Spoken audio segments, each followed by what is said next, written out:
Hey everybody, how are you? Tonight you are rocking with me, Lola, and welcome to Knowledge and Relationships, the Chronicles of Lola. That is my show title, and still getting used to that. Let me see.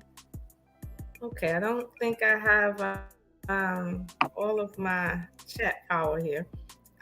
Still getting used to this. Yeah. Okay. So it is good to be back with everybody. I know it's kind of early and we will not be all night tonight, but we will be a few. Um, I'm not, well, let me say this, okay? Because we're just getting started and I don't want you guys to think I am too busy, but I'm still learning how to navigate here. But shout out to M3 for being my wingman, literally. I appreciate you so much. And Mr. Best for always chiming in on with me. I do appreciate everyone that comes up to the stage and gives their opinion. Uh, I have been away for a while, so you guys haven't seen me at all at some point or as much. But that was because I was under the weather, under my sheets with COVID. And yes, COVID is still out there, people. Okay. It was such a exhausting experience because I was a conspiracy theorist when it came to COVID. Shout out to my dad. So if you're watching this, dad, it's just is your fault. Okay. He really hates the idea that COVID is real. Uh, but I assure you, it is real. Okay. And not to say that, but you guys know what I'm talking about. Um, yeah. So I had to, deal with that for a few weeks, and it was hard. It really put some things in perspective for me. Because I'm single and and having that sort of disease where no one can be around you and someone's trying to help you or take care of you. That was really hard for me. So, it put a lot of things in perspective as far as what I want in life, what I don't want in life, and I definitely don't want that again. So, oh man, thank you. All right. Yes, because that is an issue with this algorithm. I keep forgetting that. We have to say other words for what we all are going through. Um, yeah, I can't I can't stress that enough. Learn how to speak different too, especially when you're online and sometimes in person. Some people don't even like hearing that in person, but it's all good and all right, you know. Um, but I did miss being around people, so I'm glad to be back here with you guys. Tonight, uh, hi, Marion. Thank you. Um, Tonight, I have a few things that I wanted to just chat about. Uh, Basically, it's just my thoughts, and as you guys know, my thoughts are not the last say on anything. Um, but sometimes, I can be triggering. I know that, and we're just gonna chat because I feel like sometimes we just need to have a free flowing conversation, not always a conversation that's straight line. Trust me, I will give you guys that straight line conversation. But tonight is not that night for that. So we're just gonna kind of chat a little bit. And the one thing I want to chat about first is an experience that I had on Clubhouse. Now, I don't know how many of you guys follow me on Clubhouse or is on Clubhouse that I know personally. Um, but while I was recovering, I was on Clubhouse because I was bored out my mind. Just laying on the couch, just like, but I was on Clubhouse and there was a room that was started, and I usually don't go into rooms that are talking about, the bullshit, basically. I try to go in rooms that have interesting titles And there was a room that I went in that had a title, something to the order of "Are Nigerians the mortal enemies or the immortal enemies of African Americans?" And it interests me because I was like, well, what does Nigerians have to do with anything? Like, of all the countries in the world, why are we talking about Nigerians, right? So I tuned in. Now I don't know how long the room was going on, but when I tuned in, the conversation was in full swing. And what I heard essentially was I want to say Black people, African Americans, ADOS, FBA, whatever you classify yourself as. I heard those people speaking about their discontent with Native Africans speaking ill of, let's say, Black people in the Americas, specifically North America. And don't get me wrong, I know of some of the issues that go on there in terms of what you hear on Twitter and Clubhouse and some of these other platforms where it's just vile talk. And when you listen to it very carefully, you can just hear all of the hurt and pain everyone's going through echoing in the same room. But what interests me about this conversation was they specifically named a country, and they felt that this is more of an issue with Nigeria. Okay, now let me premise this by saying my experience with Nigerians have not been the best personally. Not because anybody did anything to me, but because I used to work for the state and I used to come in contact with a lot of immigrants from Nigeria. And I know from my job that Nigeria is a country that's heavily flagged for fraud when it comes to immigration. And, I just had certain experiences with those individuals that it did impact me in terms of how I thought about Nigerians. However, I came up around West Africans from other countries that had their own opinions of let's say Nigerians. And I heard some of the talk that some other Africans had about Nigerians, and it was not good. And when I learned about the African diaspora and the Middle Passage and how Nigeria plays into that, I did start to wonder, like, what was going on in Nigeria, to which they were so heavily involved in slavery. Like, what did they benefit from that? Now, they did benefit in some menial ways, I'll be honest with you, but all in all, my opinion of Nigerians have not been the best. Not at all. Okay. Especially as someone who is of African descent here in the Americas. But what I want to say about the room is this, because I'm prefacing this. Okay. When I came into the room, I heard people talking, and I came up to the stage, and essentially I said that, slavery for Africa ended a couple years ago, like in the 90s.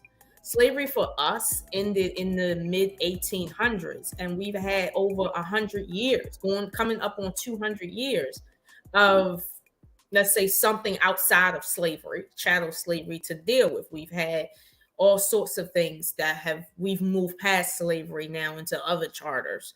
And, I one sec. Can you guys hear me? I don't want. Okay, there we go. So, I came up to the stage and I said that, yeah, we have been out of that. Africa has not. Thank you. So I said the mentality that went into slavery, right, or selling slaves, is still kind of fresh over there. So when we look at Nigeria or any country, and we see that the mentality is more like in anything, as long as we get to the bottom line. It doesn't matter if it's your life, it's your arm, whatever, just anything.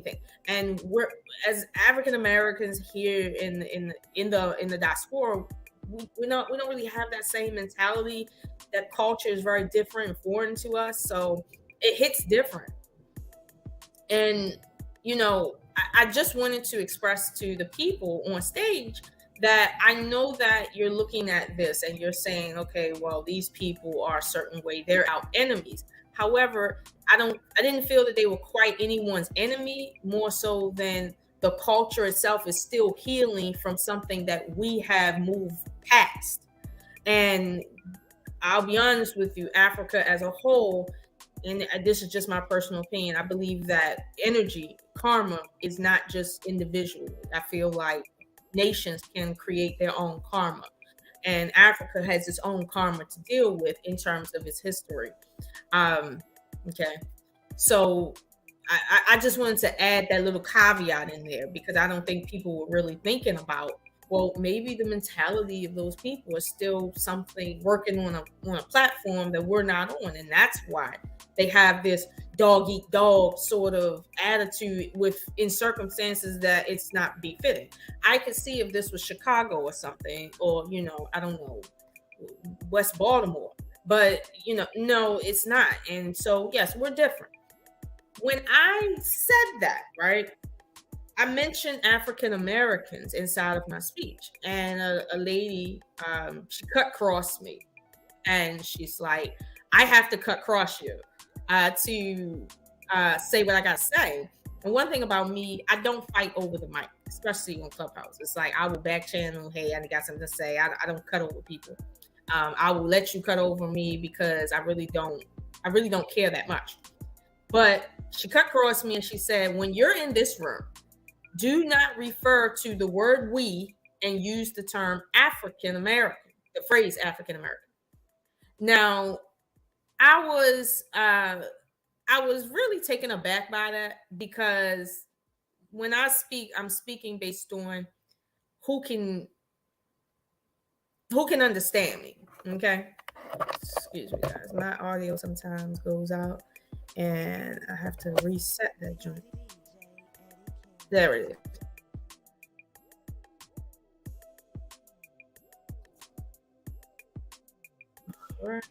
Okay. I think I'm back.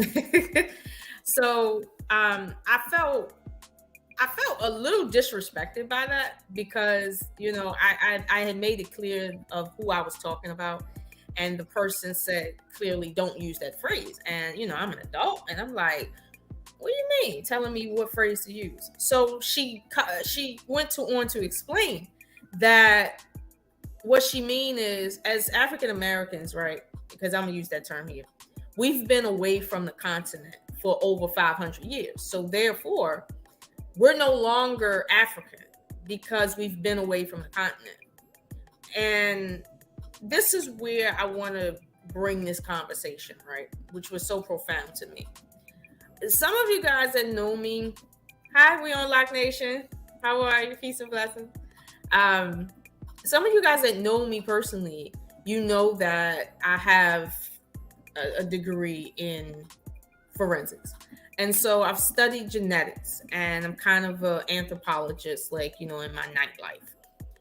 One thing about genetics, right, is it's forever.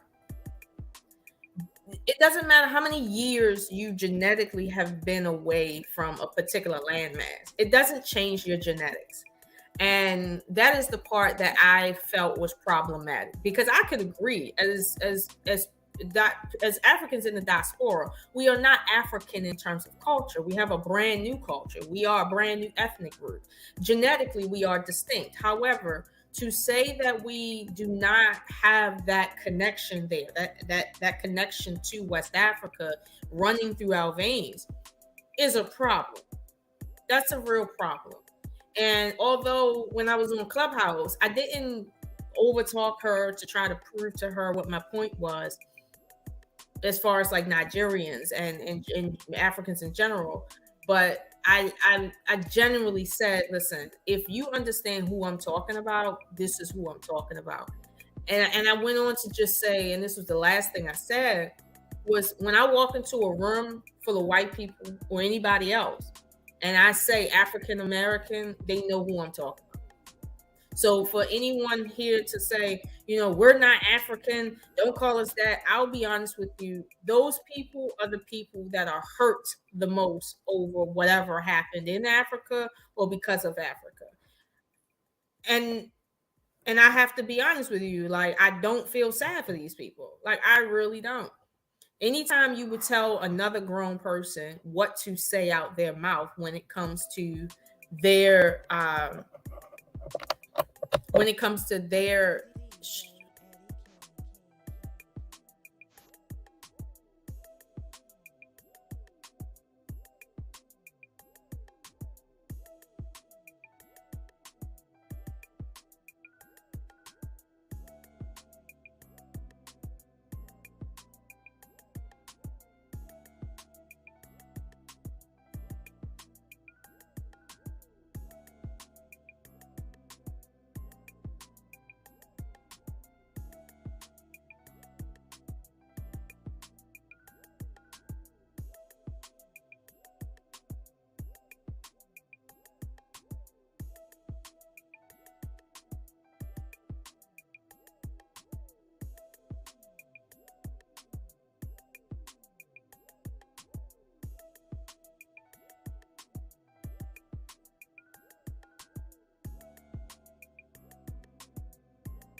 Okay, there we go. I'm sorry, y'all.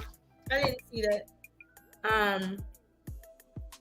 Sorry, I didn't see that. I don't know exactly where I left off at, and I can't see the actual chats, but it's okay. So I will roll it back. I'll roll it back. So basically, I was told to shut up and not call African Americans because African Americans have not been on the continent for 500 years. My response to that is this: genetics, like numbers, don't lie, and it is forever. So you'll always be African in physically, like biologically, you are. Culturally, you may not be African, but I'm gonna be honest with you. When it comes to people like Black people in the Americas, right? We are a mix, right? And any group or individual who is of mixed ancestry usually has identity issues. Now, whether or not you want to identify with something that is more culturally relevant or more ethnically relevant or politically relevant, it is what it is. But, we're not having this issue because for nothing. I'll say that. We're having this issue because, yes, we do have identity issues, and that's not our fault. Regardless of what you call us, you know who we are when we step in a room. So one thing I hate about Clubhouse is that people, they're there with you, right? But they're not in the flesh. So they do things that they wouldn't do in the flesh. And one thing I would never do, I think I might put my headphones on. Hold on, guys.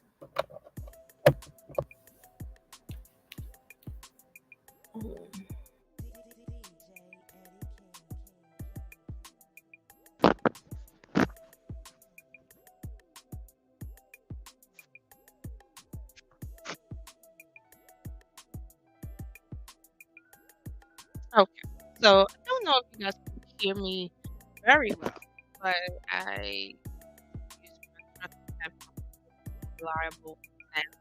But one thing I want to say is a lot of people think that I'm not, African American, right?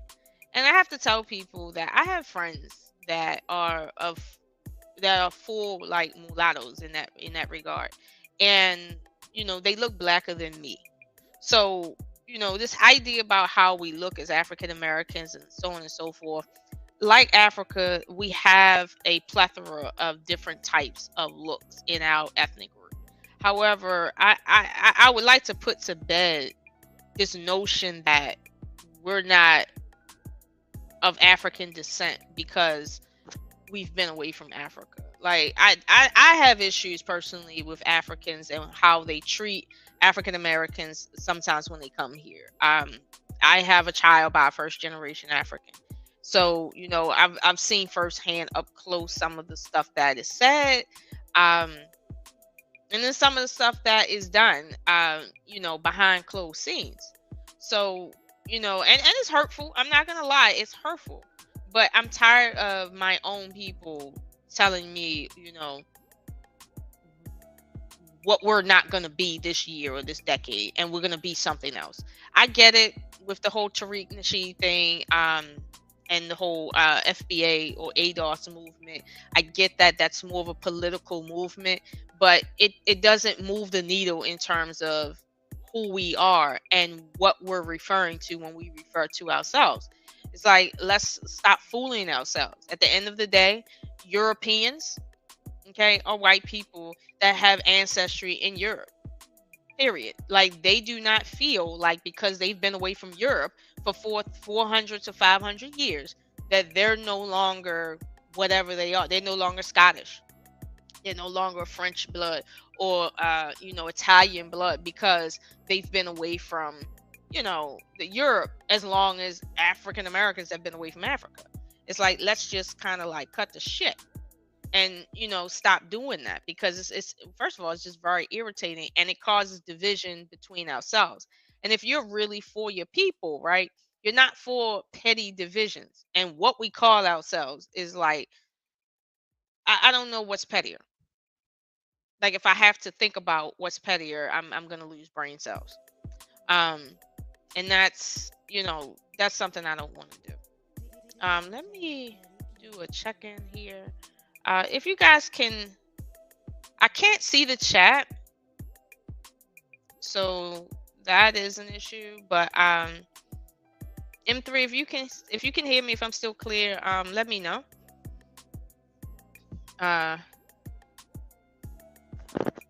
Yeah, definitely. Like, we on live. Like, it's like a call. Like, you're gonna say what we're gonna say. Thank you guys. Thank you for letting me know about the audio.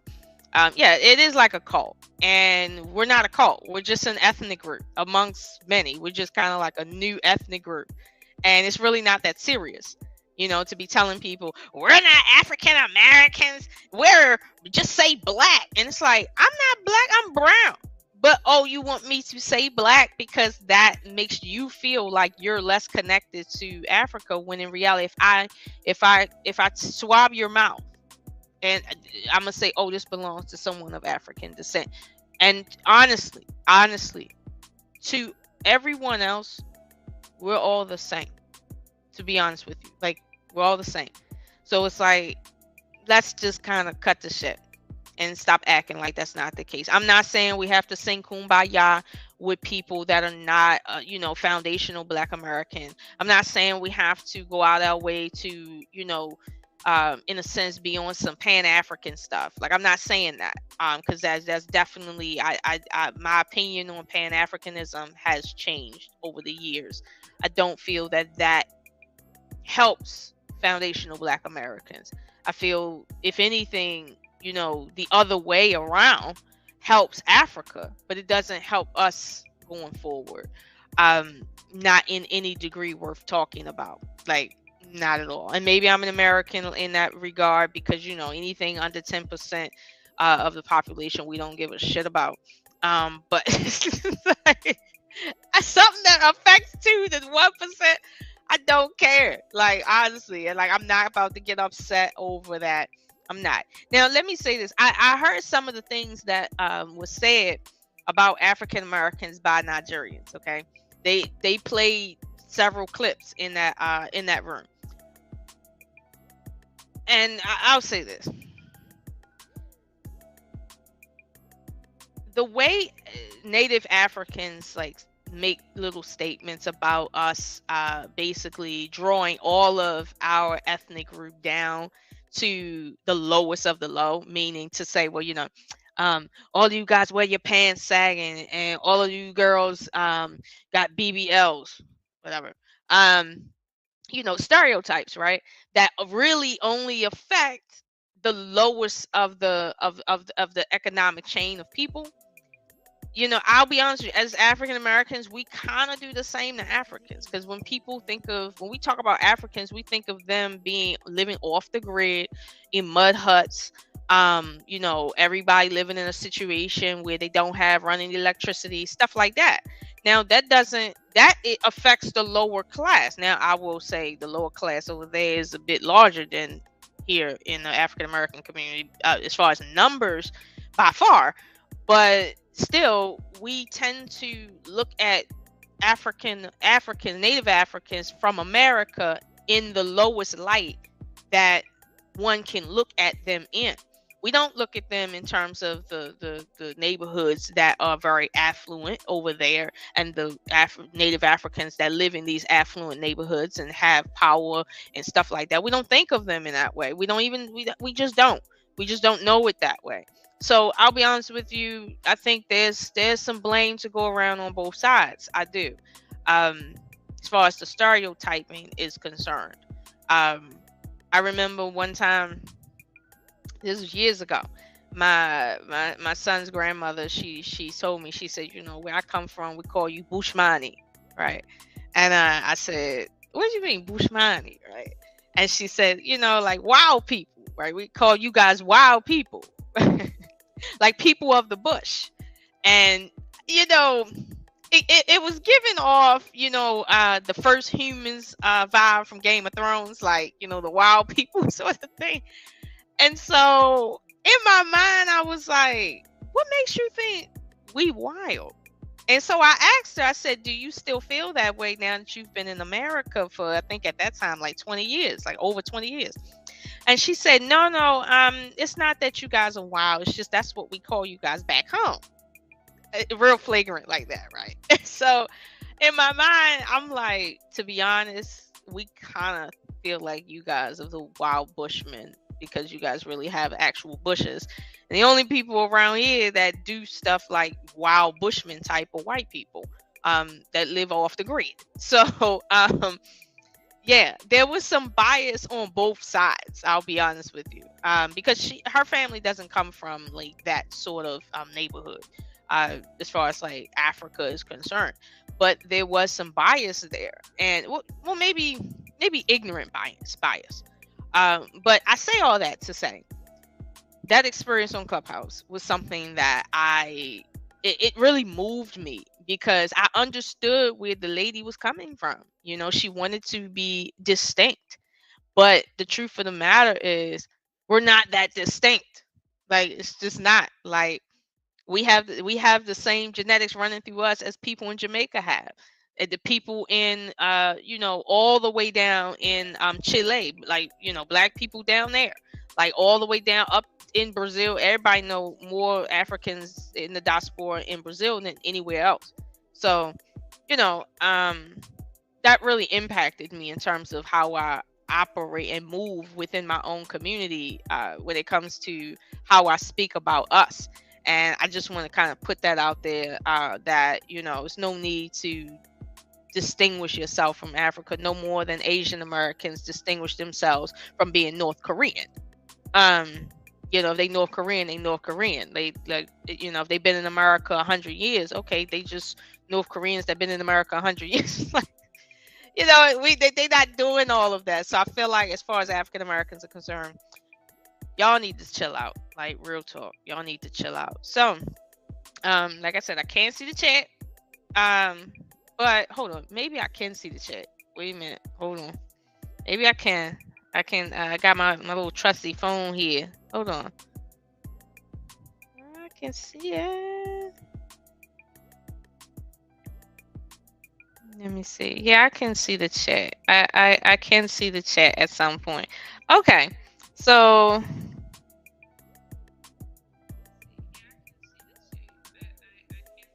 okay, my joint just like all loud. Like okay. Okay, so I got it on my phone. So yeah, I can see the chat. I'm like, you know, a real techie person today. Yep. So okay, so I just want to chat with you guys. So if you guys have any comments about that, definitely put that in the chat, and they may come up. But what I want to do is it's 9:51, so I want to move on just a little bit, just because, like I said, I'm not gonna be 16,000 hours tonight. Okay, so when I was down for the count, I came across some stories that I found to be very interesting, right? Because there's been this conversation, subtle conversation going on within the Black community and the greater red pill community about choosing wrong, or who you choose, whatever it may be. And it's been my contention, I use that word contention very literally, it's been my contention that not so much in the celebrity world and online, but in the flesh, like on the concrete, what we're seeing isn't necessarily what people are saying and what they're talking about. So it creates this contention to which we can't really have a conversation, because people are saying, but wait a minute, this is what you guys do, and other people are like, no, that doesn't happen. But then as soon as you get offline, you go out in the street and this is what you see happening. So it's very disingenuous to have a conversation when we're not really going to talk about what's really going on. It's been my contention that a lot of men pass over regular women. They're good women, but they may be more plain Janes. They may not be, a certain type in terms of their look. More men are passing over those women. Some good portion of men are fucking over those women. But when you get online, people are quoting stats that make no sense and saying, no, that doesn't happen, and everything's, women's fault, or everything's Black women's fault. And, we're not, I've noticed personally, we're not getting anywhere, like, at all. And I'm kind of tired of that. I'm tired of having that circular conversation. And when I go out into my regular life, I have a different experience. And so I do have the ability to present. There was a circumstance that happened between a particular YouTuber and his wife, and his name is LaTruth. I don't know him personally. I don't even know him in terms of online. But for some reason, my algorithm kept suggesting him to me. But the algorithm suggested him to me after it suggested his wife to me. Now, mind you, his wife isn't anyone online or whatever, but apparently something had kicked off between him and his wife, and it was leaked online by his wife, and him at some point. And so their personal business had became public. Now, this YouTuber LaTruth, Black guy, he had a pretty formidable YouTube channel. And so people were really shocked to hear what they were hearing, and it caused all these different factions of people talking about their marriage. Now, you guys can look up what happened with LaTruth. I don't need to go through that. But what I will say about it is this. The point is, sometimes, right, when you look at men that marry, okay, I'm not talking about men that just pump and dump, men that marry certain types of women, it always ends the same way, okay? But in LaTruth's circumstance, when I was kind of digging to understand what's going on, what I noticed is he married a 304 type of female. He did. And everybody, not everybody, but a lot of people was telling him, shorty, a 304, she's just using you. Don't get involved with her. He went on to marry her because he said, quote, she was beautiful, and because of that, I knew she was the one. Now, this was 5 years ago. This year, as in like last week, he has been, he's put out videos online where he has made statements about how she's a baby mama, she had kids and they wasn't being taken care of, and he was doing everything, and how basically he cleaned her up, and just a bunch of stereotypical stuff of someone that is basically downing a female, also saying she dresses like a hoe. That's what he said, she dressed like a hoe. And obviously he didn't like all of this. And so I always think to myself, when did this start? Did this start recently or a long time ago? Like I always ask those sorts of questions. And so I did some digging, and I found where he was in a vehicle with his now wife, and they were talking about how they met. And essentially this woman was a video vixen for a low-level rapper that his guy at the time, his name was 20 Mil. He had shot a video using her as a video prop or whatever. And it was a bit, if I was a man, I wouldn't want that floating around the internet of my woman. So somehow or another, he had that video taken down. And the other guy didn't like that, but he did. And my thing is, if you married a woman in the beginning where you had to tell her, stop modeling, get off of OnlyFans, no, you won't, be seen online a certain way, and you have to do this because now you're married to me and stuff. And he knew the way he met her, it was like real dusty in terms of like how she came to him.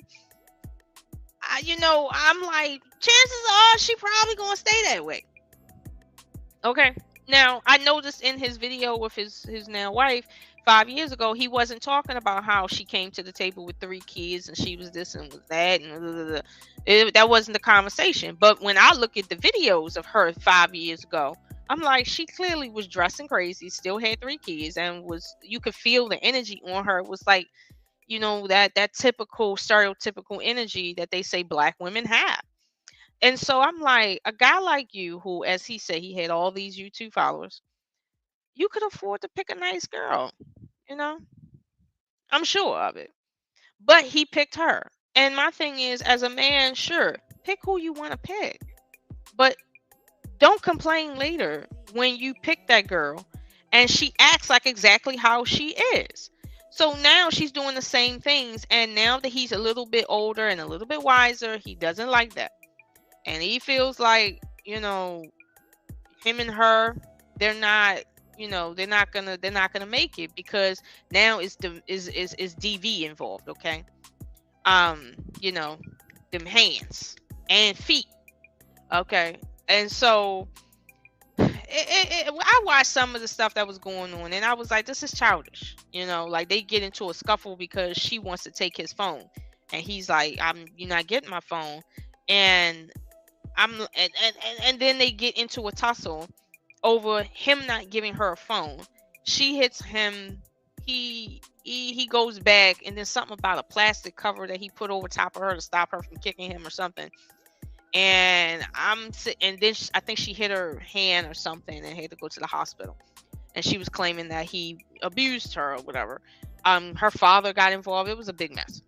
But when I seen that, the first thing I said was, these guys are still running around talking about this is how Black women act, when in reality, no, this is the type of females you choose. Why? Because you are attracted to that toxicity.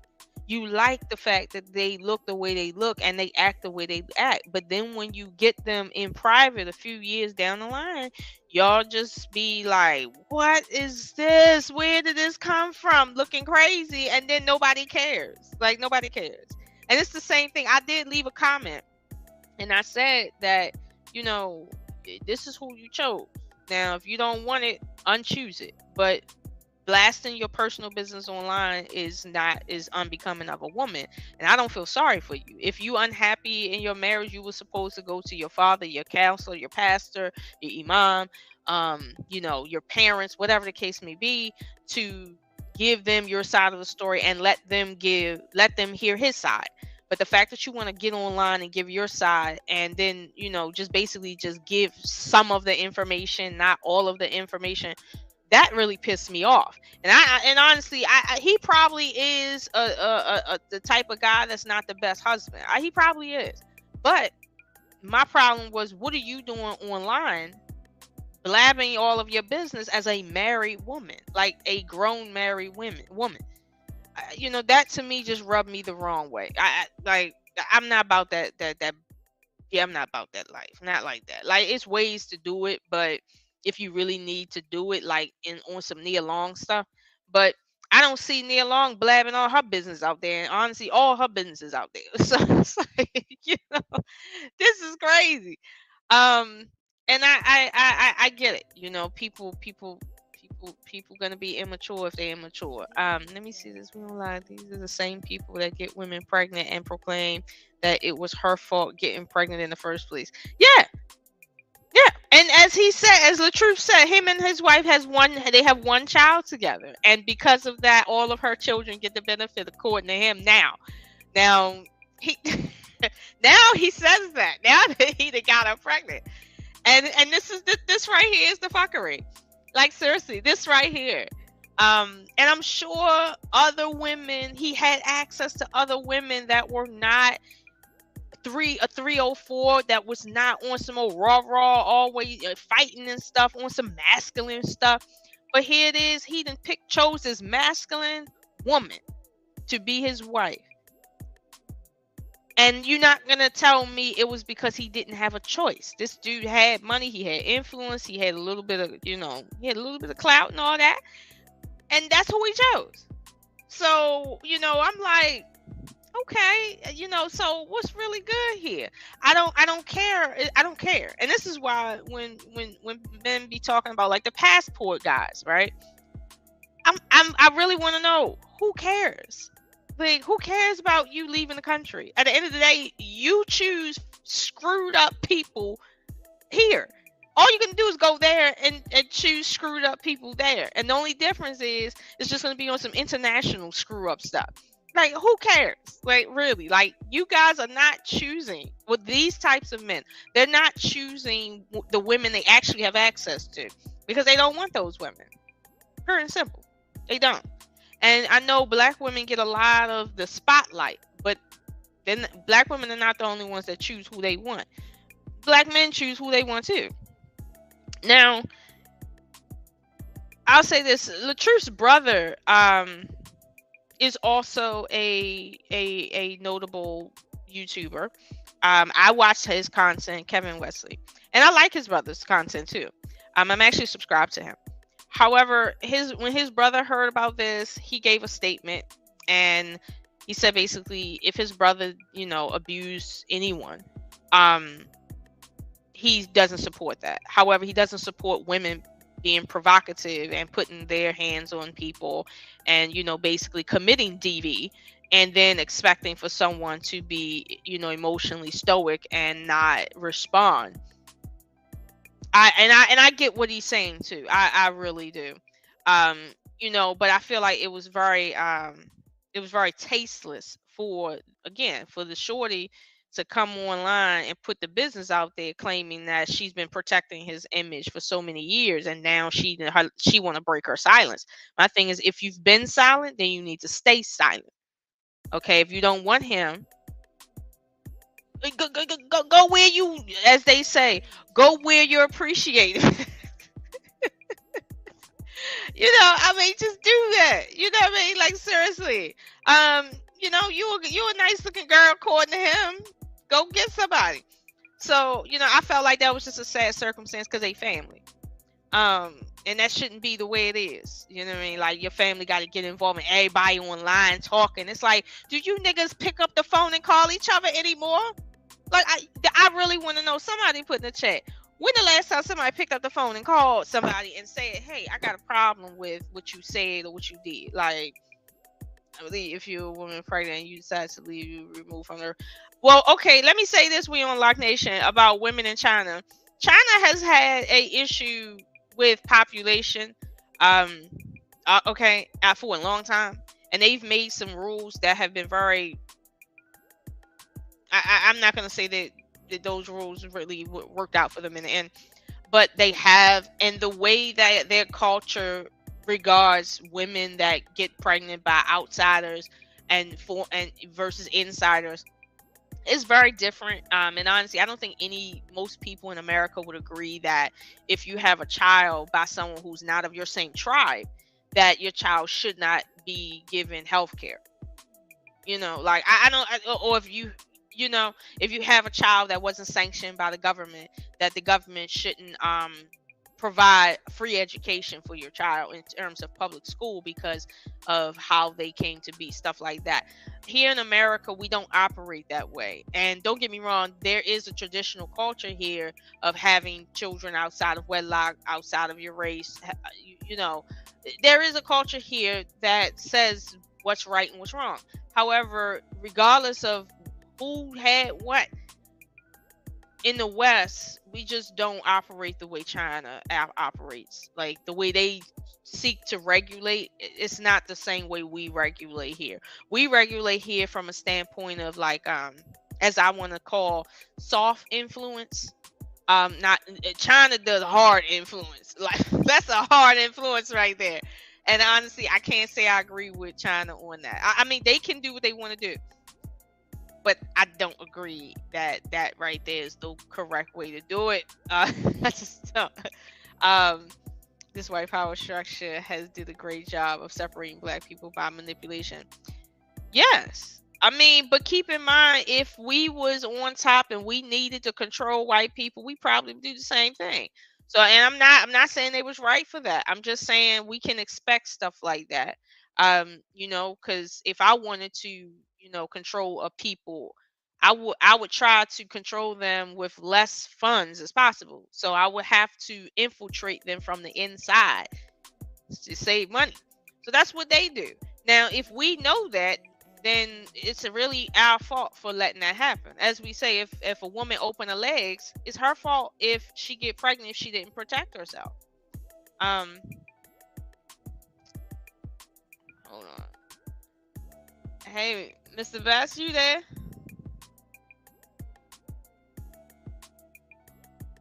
Are you there, or is it my audio again playing games? Okay, I think you was there, but I still have audio issues. I'm not gonna give my audio any credit tonight. Not at all, no credit. So yeah, I can't get with China. I can't get with China. I can visit China, but I can't get with China. Okay. But that just goes to show this is who they really choose. And I know what you guys may be saying, but honestly, right? You can't make this up. Okay. Like if you go watch LaTruth's videos and then go about what just recently happened and go back about 5-6 years, you'll see he married a 304 for real, and now she's still a 304, and she's just acting the way we know 304s act. They violent, they masculine, they say stuff one-sided, all of that. Like that's what she doing. So I'm like, what are you complaining about, sir?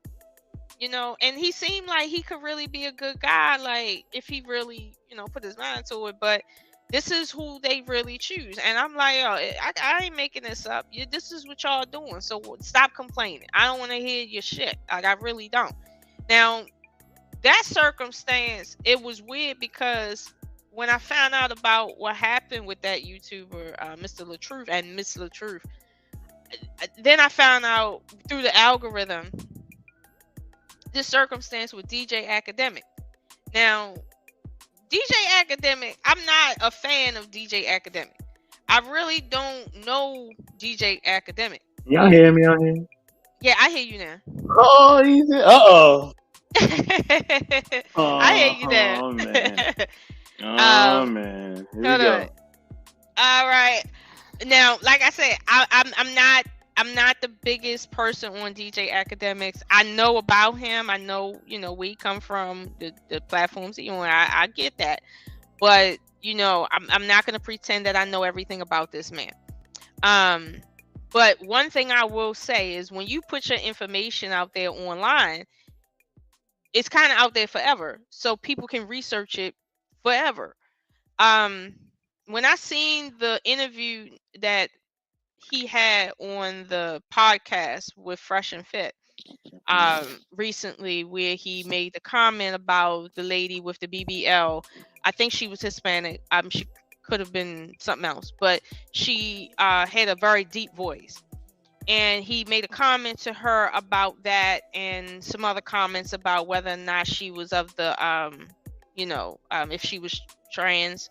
And it was very provocative in terms of his commentary. It wasn't funny. He was trying to be funny, but it wasn't funny. And I usually laugh at certain stuff, and I couldn't laugh this time. And he was doing all of this, and he was very animated and very emotional at the same time. And he made a very interesting comment to her, and this is why I'm bringing him up. Okay. He said to her, now nobody asked him for his opinion or any of this, but I just had to throw that in there. He said to her, I don't deal with masculine women. I don't date masculine women. Right. That's what he said. And for some reason that just stuck with me. I was like, you don't date now I don't know who he date, but when he said that, I was like, you don't date masculine women. He felt the need to say, I don't date masculine women. Now, before I go forward, right, I want to share a clip with y'all from a movie just to set the tone before I get into detail. Academic, okay? And I'm sorry if you're a fan, okay? I'm sorry, but I have to do this, okay? So, wait a minute, hold on. Let me find it real quick. This is crazy. Let me find it. Okay. So this is a clip. I'm gonna share my screen. Let me see. I'm gonna present. I'm gonna share the screen. Matter of fact, I'm gonna share the screen on what I got. Okay, share screen. All right. Matter of fact, no. Let me hold on, guys. Let me get this together real quick. You want to send it to me and I can share it?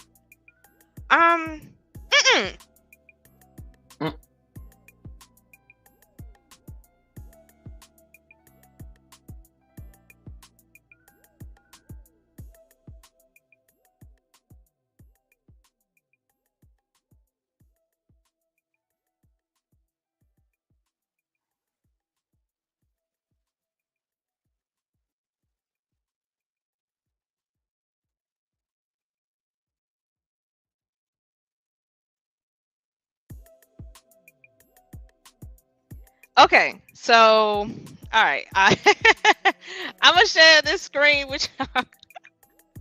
And I remember, I am only sharing this because I think I have to set the tone here. Okay, I think it can better be explained this way.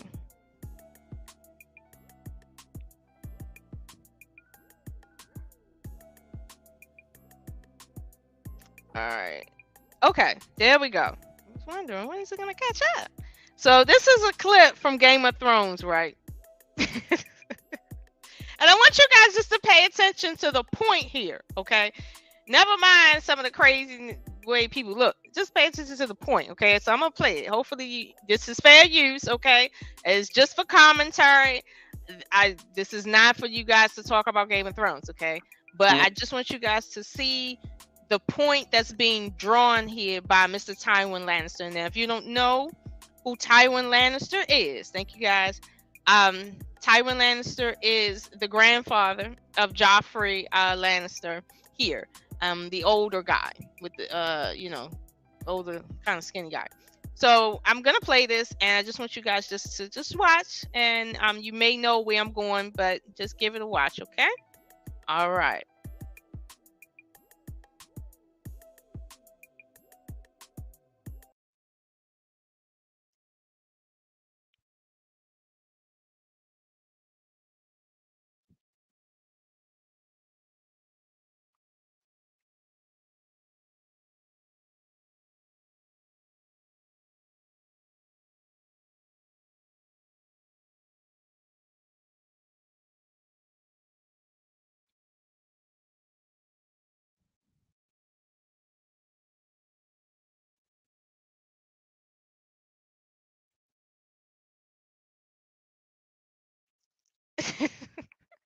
Okay. So, all right. If you guys need me to play that again, okay, just say it in the chat. But I'm gonna leave this right here, right? All right. So the point here, okay, is that he's making is that if you have to say you are the king, I'm the king. What about I'm the king? I'm the king. Wow.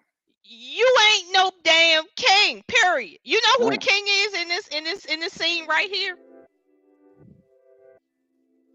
The king in this scene is sitting at the other end of the table. Now, does he have to say I'm the boss? No, he don't gotta say that. He just is saying what it is he's saying. He don't have to say I'm the king. He is the king, right? Now, let me stop sharing that just in case. You guys can roll that little clip back if you need to. Let me say stop screen. Okay, y'all can roll that back if you need to. Fair use, fair use, fair use. So now, I again, you might know where I'm going with this with DJ Academic. Now, I'm gonna play something, right? Fair use again, and it's just a clip of. I'm not gonna play what he said on Fresh and Fit because I think everybody kind of know about that, and if you don't, you can just research it. Because honestly, that type of circus is not what I really need you guys to focus on. What I need you guys to focus on is what happened after that fact, okay? Because he made the statement that, you know, I am the prize. That's what he said. He said, I'm the prize. I'm the prize, right? And I don't know why his voice started getting screechy when he started saying that, but I I do have a video that I wanted to show because it really highlights. Well, actually, the real reason I wanted to show the video is the dress that the girl got on. Like, I want you guys to pay attention to that dress, okay? Now, why I want you to pay attention to the dress, you'll understand. You will understand, okay? Hold on. Let me see.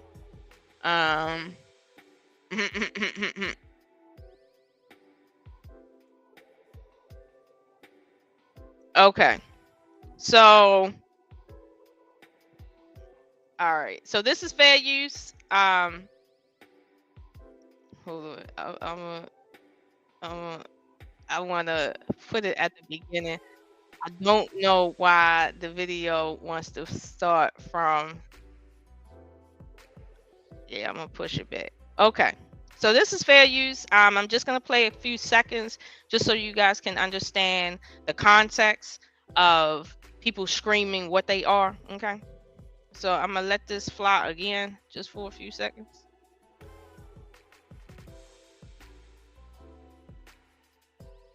And then we're gonna chat about this, right? Because I think it's interesting. I think it's real interesting how and why this individual feels the need to scream he's the prize. Because again, certain communities have been telling people you're the prize. And it's not just about men, it's about women too. They've been telling people, no, you're the prize black woman. No, you're the prize black man. No, you're the prize white man. Like, it's really becoming a whole circus. Now, let me see. All right. Present. I am. I don't know. Okay, I'm gonna stop the screen on that. I'm gonna share screen again.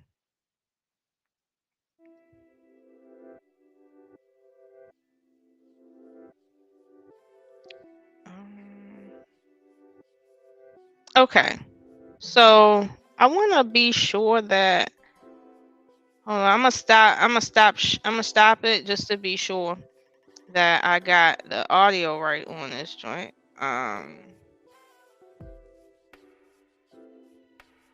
Share system audio. All right, yeah.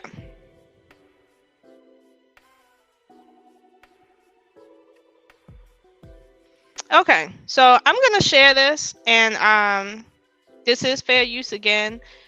Just a few seconds, just for you guys to kind of get some context here, and you can laugh, you can do what you want to do, but we're gonna go over this, okay? All right. Big App is here now. That's facts. And say somebody. 2 hours later. We are going to the ain't no nigga ain't got no more money than me. I got respect the game, nigga. Here is out. Stop the shit like that. I'm the nigga. Y'all ain't fucking in your ass. You nigga like me, bro. That shit too. Oh, stop it. Stop it. Stop it, nigga. Stop it. Ain't no shit happening out in this nigga. You wanna get specific? You wanna get specific, nigga? I'm a fucking prize. I'm a fucking prize. Okay. So, I don't know if you guys just heard what he said twice, but he said, I'm the fucking prize. And then said, I'm the fucking prize, right?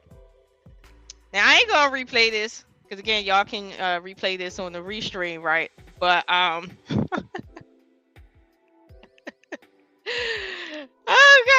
okay. Yeah, no, I'm not gonna replay it. But this is, how you doing, Queen? No, what the hell? What the hell?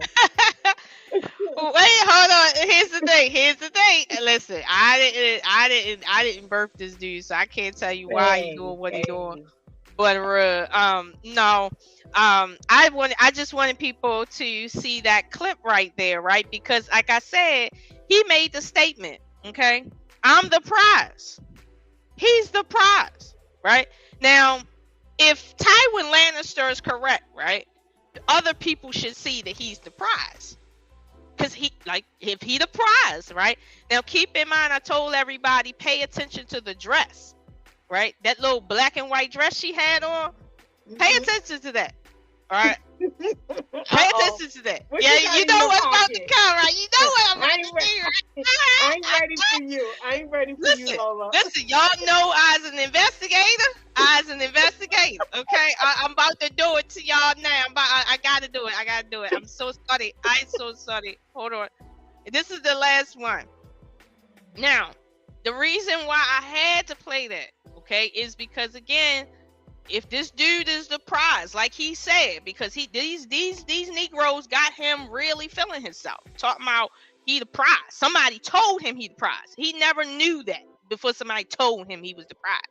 Let me show you how much of a prize he is to his girl, right? The one that he said that he at least made reference to when he spoke about that lady saying, I don't date masculine women. He don't date masculine women, right? Now, mind you, I didn't show the fight scene between his girl and himself because I'm not going to do that. Not today. But you all can find that yourself and see how feminine his girl is, right? But he want to sit and tell the girl with the BBL with the deep voice, I don't fuck with no masculine bitch. But your bitch out here fighting you and other people all at the same time in heels and a dress. I don't know how masculine it gets other than that. Like, I don't know how more masculine it gets than that. Like, that girl with the deep voice was more feminine than his girl with the nice voice with the dress that would look like she was about 120 pounds. Okay, but let me show you the girl with the red hair, the one with the deep voice. Is that the one with the deep voice? I think she might have. Did she have red hair? She might have. In the last scene, there was a one with a little thicker that had on like black and red hair. That's one with the deep voice. And she was all the way in the corner. And like she was like he's sitting and she like all the way in the corner to him. Her. No. Yeah. No. I didn't see that one. I just saw the one with them standing up. She was right. Oh no, not that one. Not that one. No. And now you see with her, right? The black girl, right? That she was kind of thin. That was really disrespectful. Like really disrespectful. Because he was talking about his girl. And no, he was talking about her man. and talking about how he's seen her on some video doing some sexual things and stuff like that. He was really going in on this girl because he basically was saying, you had sex with my friend, and I know you to be a hoe. Not a hoe, but a 304. Okay, fine. That's what he was saying to her. Meanwhile, he was telling the other girl, I don't date masculine chicks. But you see, right after that, his chick is being the most masculine in the room, fighting him and everybody else, right? Now, let me show you how much of a 304 his girl is, since he want to talk about other people, right? I'm about to show you all this. Keep in mind. Hold on. Keep in mind, like I said. Hold on. Keep in mind what I said about that dress, right? Because see, I want to make sure we clear on who we talking about. All right. I just want us to be sure. The black and white dress is his girlfriend, right? Yeah, the black and white dress is his girlfriend. Now, Okay. let me show you how much she feels he's the prize, because he said he the prize, and like a true king, he's saying he the prize. He's the prize. I just need you to. I need. Yeah, let's do the prize. Let's see how much of a prize he is. Let's just go. Let's see. All right, so this is fair use again. Okay, we are just using this for commentary. Okay, we are not critiquing this video. We are only looking to find out who in this black and white dress is in this video. Okay, so we will. We're gonna be viewing this. If you are this lady in the black and white dress, no offense, fair use. All right, so let's go. The more you fuck around, the more you're gonna find out. And also, if you stay down here and you never fuck around, you'll never find out. Okay, hold up. So, okay, now this is something different, but I like how he puts in here. Basically, he got a chart where he like, listen. When you when you think you want to know some shit and you want to talk shit and you go up that scale, the more you gonna find out, okay, what the fuck it really is. This is funny right here. I don't care what none of y'all say. This is funny. Hold on, but it's about to get thicker. Remember, black and white dress, fair use. I hope this lesson is helpful. Who that? Who that?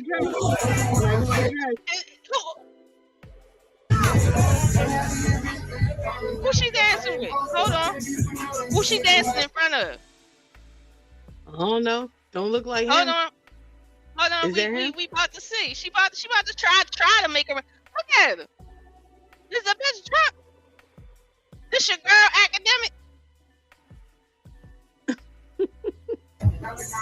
Oh, okay. Look at her up in the face of this dude right here leaving. Okay. I guess they turned the camera off after she finished or whatever. But now she on somebody else in the corner, right? Look at her. Perfect. Dude walking out just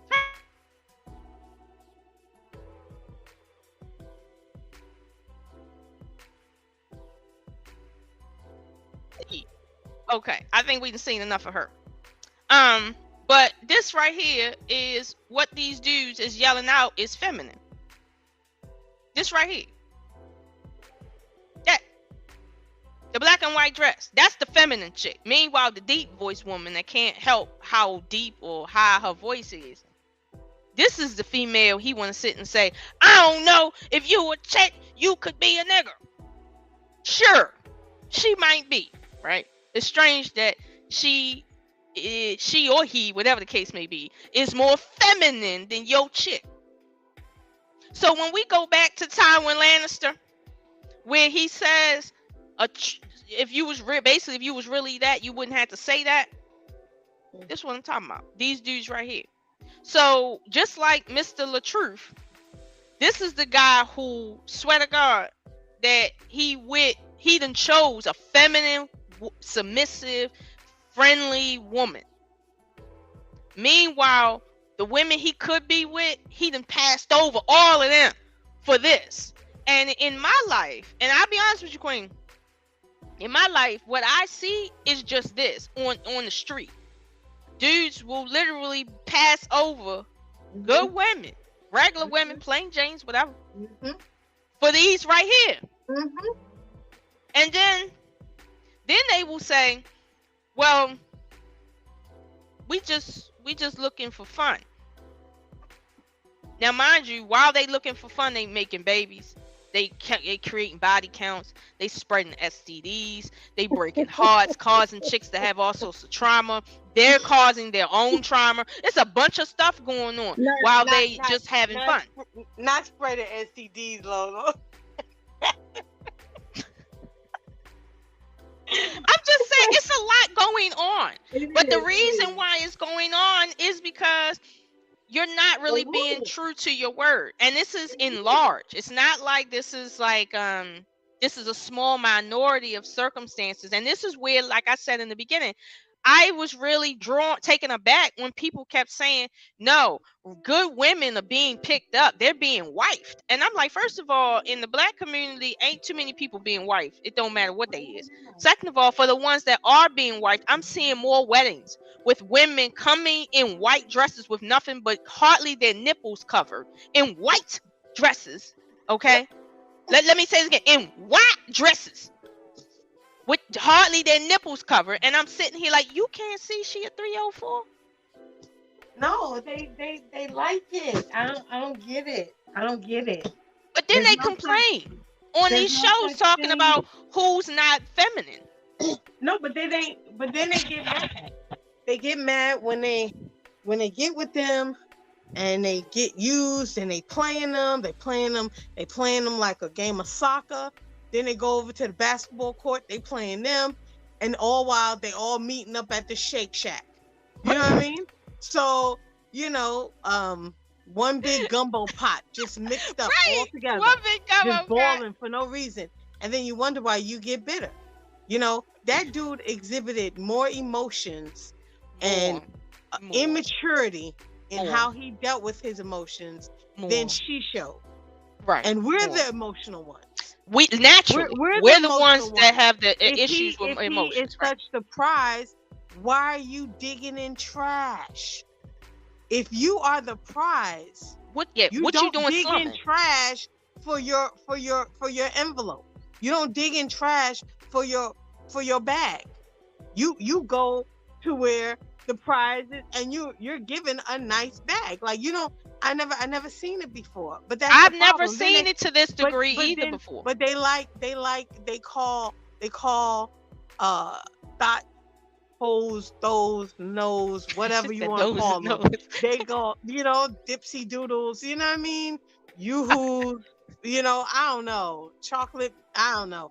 Anyway, they call them the women. Like, these are feminine. Why are they feminine? Because they walking around naked with pasties on and heels. Mm-hmm. That don't make you feminine. That's what I'm saying. Because they're twerking in your face. That don't make them feminine. But here's the thing. And then they say, oh no, don't get me started with the whole natural thing. I don't know if that's her hair, but it looked a little too bushy to be her hair.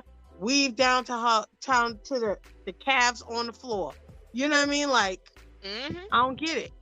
I don't get it either because, but keep in mind, right? You would look at DJ Academic and his emotional self, and then look at, like, let's say, like the guy that I was talking about earlier, Mr. LaTruth, and say these are two separate men. These are two types of men. They're not the same, right? Meanwhile, they are the same. They picking from the same pool of slum, and they're calling themselves high value men.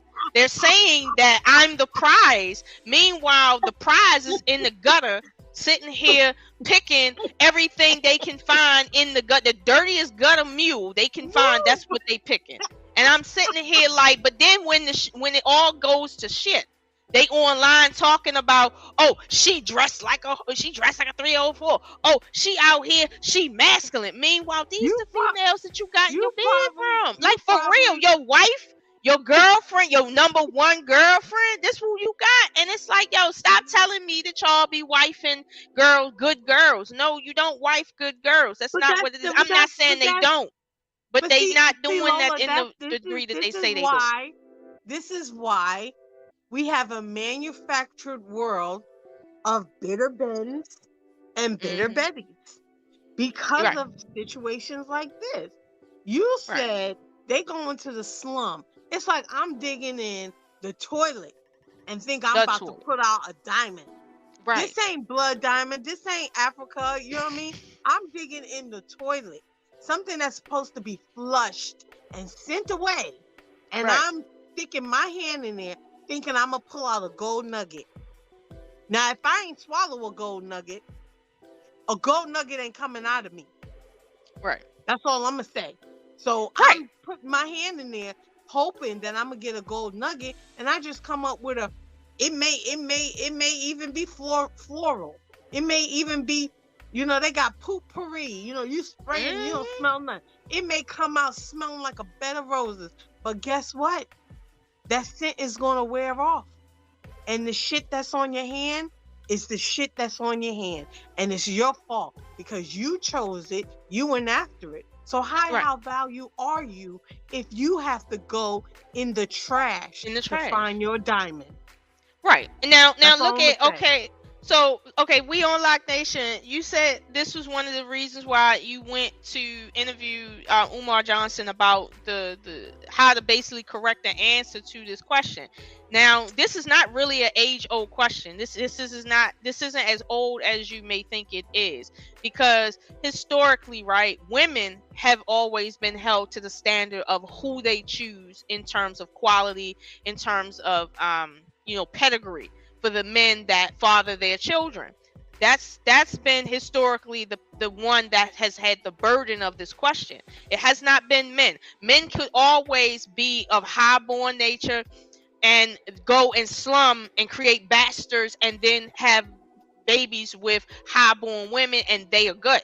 So this is not an age-old question for men. This is an age-old question for women. Now, in all fairness, and I think Queen would agree with me, that we would not see a woman telling us she's a high-value chick, yet every time she pick a dude, every dude she pick, he basically a dust ball on deck. Like, you could look at him and tell he a dust ball. You don't even need to hear him. You just could look at him and tell. We would literally tell her, shorty, you're not as high value as you think you are. You're not, because I can tell in your choice of men. Don't get me wrong. Stuff can go left. Lola, how about this? I just pull out the dictionary and say, obviously you didn't learn in school what high value really means. Correct. Now, high value is not dollar store shoes. Correct. It's not. They may get you through the day, but at the end of the day, you might have a corn, a blister, a bunion, you know what I mean? Ankle cracked up, But I understand. You go to the dollar store to get through the day. But if you want some high value shoes, you don't go with it. Through life? No. Walk you through life? You're gonna go. You may even go to Macy's because they got the real leather. This is what I'm saying. To Walmart for no leather Fox leather jacket that may last one winter and then get a crack, and then before you know it, you got more split ends on your jacket than you do your hair. I'm just saying. But see, like you said, the dictionary will tell you that the dictionary will tell you that. However, even if you can't read, right? Okay, for the people in the back, you didn't go there. Well, hey, you ain't gotta read, Lola. We got ebooks. They speak to you. Right. All you gotta do is listen. You ain't even got to read these days. You know what I mean? We don't. Technology is a motherfucker now, right? It is. But see, let me address this right, and then I'm gonna get to what you're saying on We on Lock Nation about the more constructive conversation, right? Here's the thing. Even for the people in the back that can't read, right? Everybody knows that what a good quality woman is. Everybody knows that. Nobody really has to be taught that a good quality woman isn't a certain type. Like, we all know, we don't need to go through that class per se. The issue here is that for the first time in history, men are telling women choose better. And I agree, we do need to choose better, right? But men are not taking their advice and choosing better.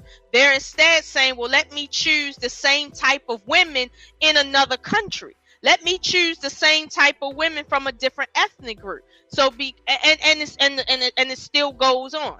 It still goes on. In the truth circumstance, he chooses from his own ethnic group, but it's very clear that people told him, and he said, y'all told me she was using me, she was a 304, and now y'all coming at me after this, and da da da da.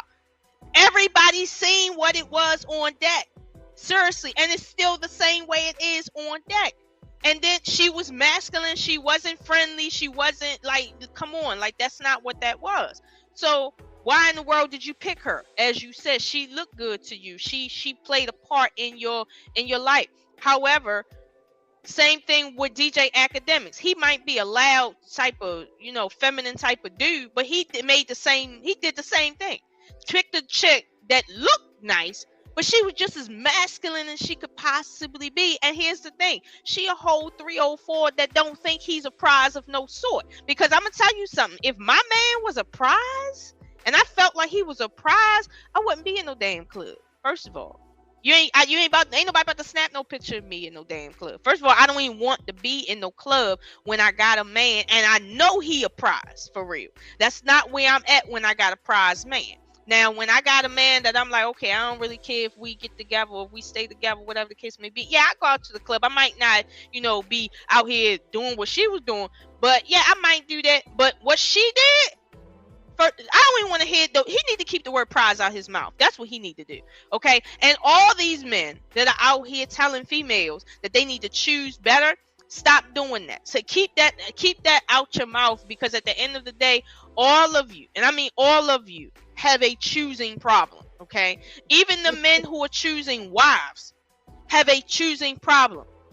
Everybody got a choosing problem. So I really don't want to hear nothing about, black women choose wrong. Black men, where they're good fathers, they this, they that. Listen, if everybody was so good, we wouldn't be where we at. Okay. That's what I'm saying. If everybody was so good, we wouldn't be where we at. So let's stop the cap. Now, when it comes to what we on Lock Nation said in the chat about, having a better conversation as far as like constructive conversation about children and books and learning and stuff like that. There is a place and space and time for that conversation. Okay. What? And yes, he made the mention of, well, where's the constructive conversation?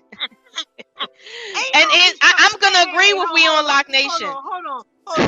You can't have constructive conversation in a destructive environment.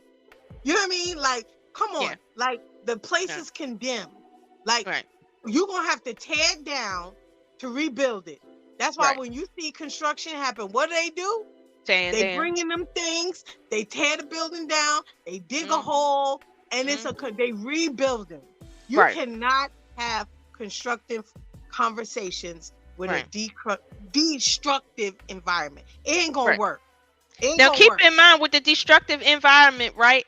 We can't even get to the point of building with each other when one side feel like I'm the prize and they doing this shit, and then the other side feeling like, well, I'm just gonna take what I can get, and then that is always the bullshit that I can't build on. We can't get nowhere when we dealing with this foundational mess. And like you said, I truly believe that we should, as they say, let Rome burn and come down to nothingness and then build back up. I don't believe we should be building on shit right now. I feel like we should finish tearing this entire shit down. Head down. See, that's the problem. That's the problem, Lola. And it's unfortunate because as you see him walking around with his skin tight sweatsuit on and his man purse in his hand, I don't care how much it costs, it's still a man purse. He's yelling to the woman that he chose. Man purse. And saying, don't forget the skin tight sweatsuit. I don't think he can breathe in that. But he's yelling to a woman that he chose. Correct. That he's surprised. He's trying to convince. Hold on. I got one for you. You with me? Okay. Mm-hmm. He's trying to convince the trash he pulled out of the dumpster that he's the diamond. but he in the dumpster with her. I don't get it. That's like dressing up a pile of shit with a bow tie. You still a pile of shit? Yes, child. I swear to God. I'm sorry. But wait a minute. We on Lock Nation. I think we all can agree that this dude might be a little touched, okay? If you know what I mean. He might be a little touched. But just a little bit. No, he touched. Let me just say. He is on Marion's song, Touch. Stop it, Queen. Wait a minute. Hold on. Okay. My bad. I'm going to go on mute. I'm going to mute myself for a minute. Queen, you got my stomach hurting now. Oh, my God. What I'm saying is, I think we can agree with on Lock Nation that, yes, he's a maniac. He got some issues. But he's just an extreme case. And I think that's why, in part, I used him. Because he is an extreme case. And LaTruth is more of a mild case. However, no matter where people are on the spectrum, everybody on the spectrum. And the problem is we're not focusing on the men's side. We're focusing on the women's side because all I see is more men joining the movement of all these bad women and all these women that are 304s and don't want to be traditional. Meanwhile, when I take a look into their personal life and just pick one out the bunch and then I start investigating their life, I start seeing a bunch of crazy stuff. And I'm like, hold on. How is you sitting here talking about, black women when you got this circumstances? Case in point, I'm on YouTube and somebody is under a video and they post in the video about how they got a friend that has been married twice and is trying to get another wife, and he's a whole player. Like, he just don't care. He the pump and dump type. He just dusty as I don't know what. Now, this is this guy's friend, okay? And this guy says, as far as I'm concerned, my ex left me for no reason, talking about calling me lame, saying that I'm weak. But he said no reason. So, excuse me. I put in the chat, I said, let me tell you something, sir. You need to change your circle of friends because birds of a feather flock together. 1, okay? 2, if you're telling me that your wife or your girl left you because she called you weak, right? Meanwhile, the dude that you hang around is a weak type of female, even in your opinion, right? I bet you 9 times out of 10, you really was weak. And I told him, I said, I bet you 9 times out of 10, you really was weak. Because you and your friend got the same problem. You just on different sides of the spectrum. But you got the same problem. Period. He a weak ass nigga where nobody wants to stay with him. He can't keep a girl. He can get a girl, but he can't keep a girl. This dude can't keep a girl either, but he's just slow rolling it. He get one girl, try to be with her, but because of his level of weakness, this is where he at. Hey, we on Lock. Hi. Go ahead. I see you. You had something to say. Go ahead. Since we talking. Go ahead. Let me know where I'm wrong. No, you're not wrong at all. As a matter of fact, I would agree with the both of you that this whole thing, and I was making a statement because it seems like it's been the same old talking points for, I don't know, a couple of years now. Right, And about 3 years. Yeah, about 3 years, and it absolutely positively goes nowhere. Now, I would agree with Queen that we need to that we can't have a nice economic conversation without first of all cleaning up your own house, start cleaning up house, and then getting rid of the people who just want to argue with you all the time. You don't have to have everybody agreeing with you. Right. You can just have those in the room who either have the same idea as you, or we can have a good enough conversation where we can agree to disagree. But what can we put on the table? It can just be the four. It can just be the 4 of us in one room. And then after that, pretty much when we get our shit together and not be so critical of our women, not be so critical of our men, and just be more constructive with our, with our money and our time and all these things that shouldn't be so difficult to deal with, but when you have to deal with every goddamn thing in the world about women and how they dress and how they look and blah blah blah blah blah, and what kind of eyeliner is she gonna wear this week, and her butt too big and this and that, it just makes me sick. And they call me a simp. So but look at that's problematic, and I'll say it's problematic too, because like I get where you're going, where you're saying, well, we have to focus on building, right? But like me and Queen said, look, how about we just let it all burn down first, and then clear the ground, and then build back up? But in saying that, what I mean by that is this: people want traditionalism where it's beneficial for them, and they're kind of cherry picking.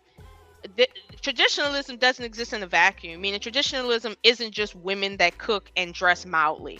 That's not traditionalism. Traditionalism is a whole culture, and if you can't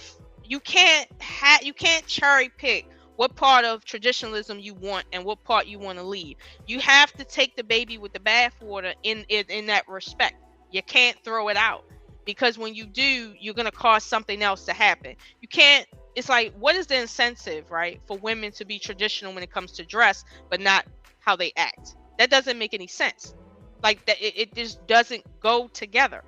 There's so many other things I could mention, but again, people are cherry picking.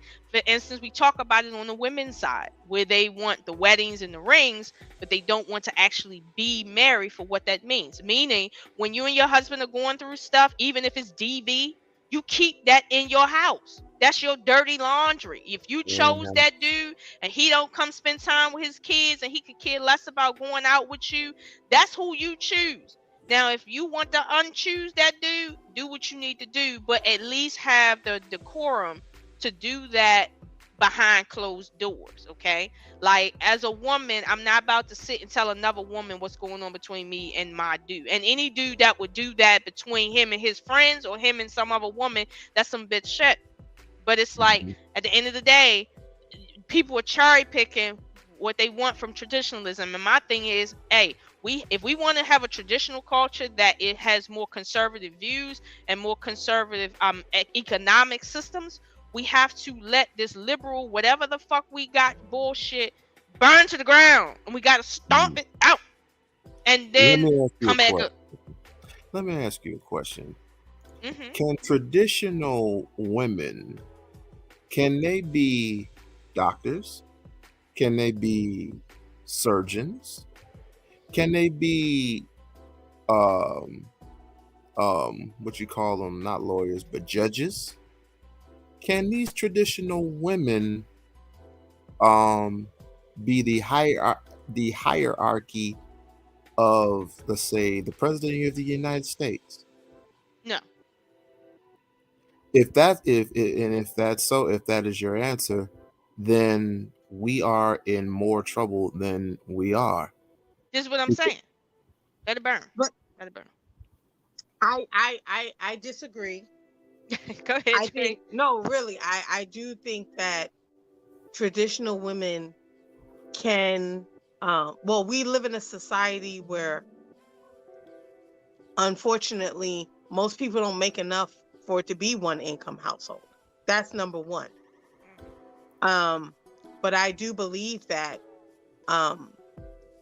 there can be traditional women and still hold jobs, because when they come home, careers. I mean, I believe that you can have a CEO of a company and come home and be a traditional wife to her husband.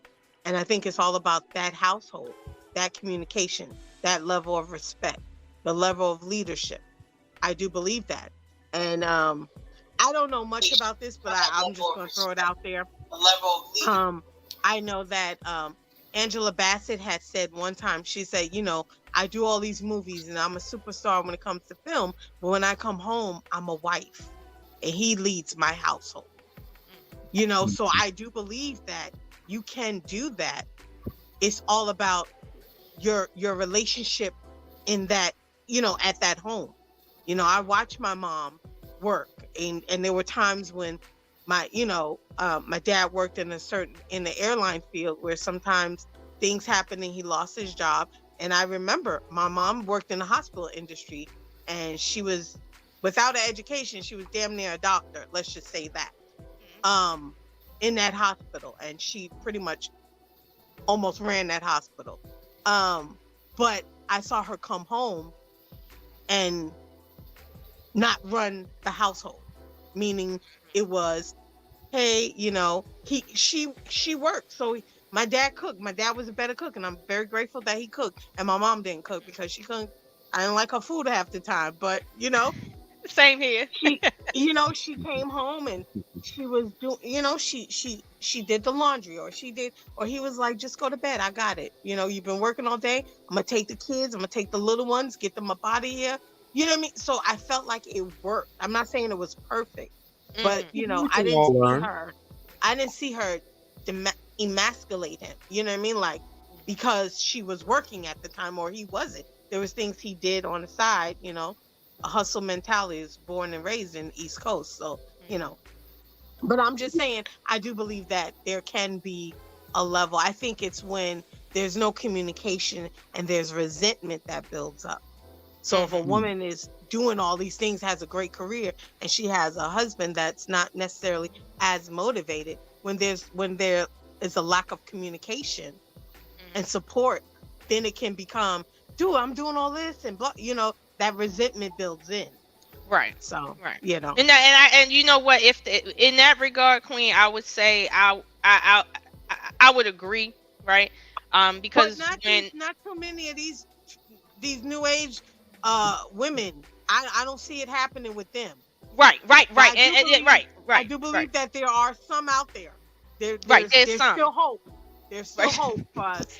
But you know, I believe that these BBs, these boss Bs, that as they want to call themselves, I feel like they like the fact that they can emasculate a man, but then they want a man to protect them, and I find that very hypocritical and ironic.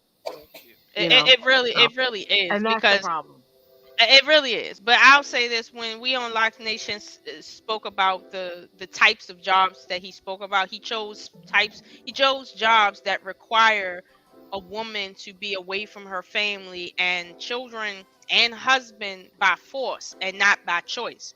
And for instance, like when you're a judge, or when you're a police officer, or when you working on an oil rig out in the middle of the ocean, it's like at the end of the day, you obligated to be at that job. You can't just go home because your child called you, or your wife is having a migraine or something like that. Men can't really step away, whereas a lot of, like, for instance, administrative jobs that are not as particularly like what he described, those jobs are the ones women can hold and still kind of do what you said, be traditional women. But you can't be a traditional woman when at any given moment you would probably have to call your husband and say, I'm not coming home tonight.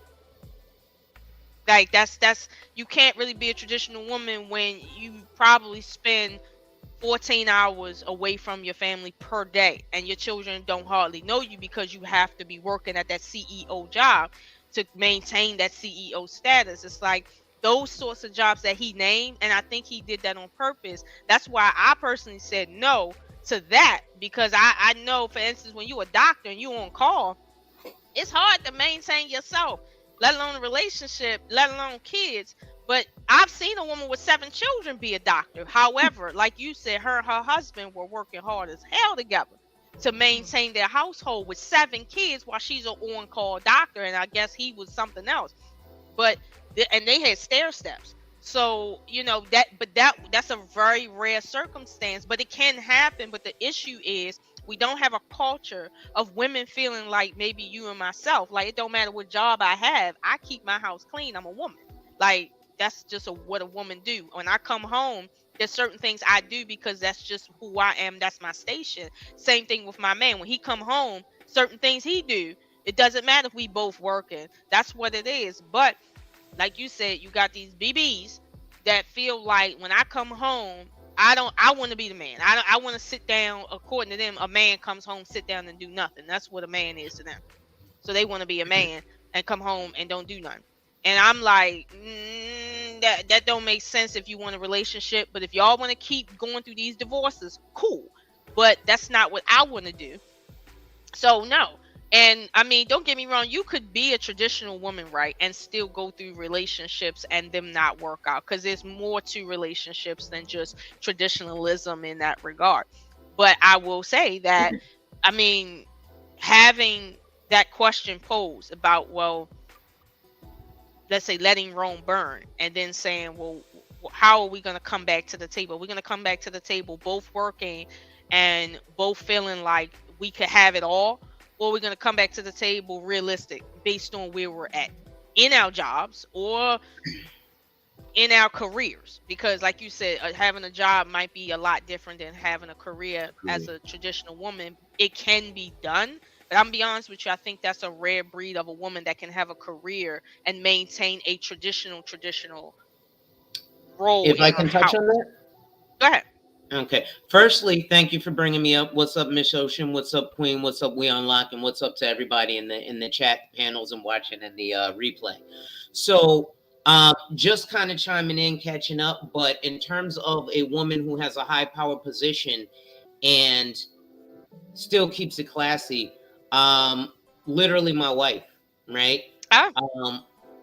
Literally, she out earns me, right? So her salary is above 6 figures, right? My salary is $0 a year. Now, I'm not unemployed. I'm self-employed. I work in sales. Okay. So Okay. it's commission, right? So that's why it's $0 a year. But I can make $20,000 tomorrow on a good sale. You know what I mean? Gotcha. So she may out earn me on paper, but she'll never outwork me.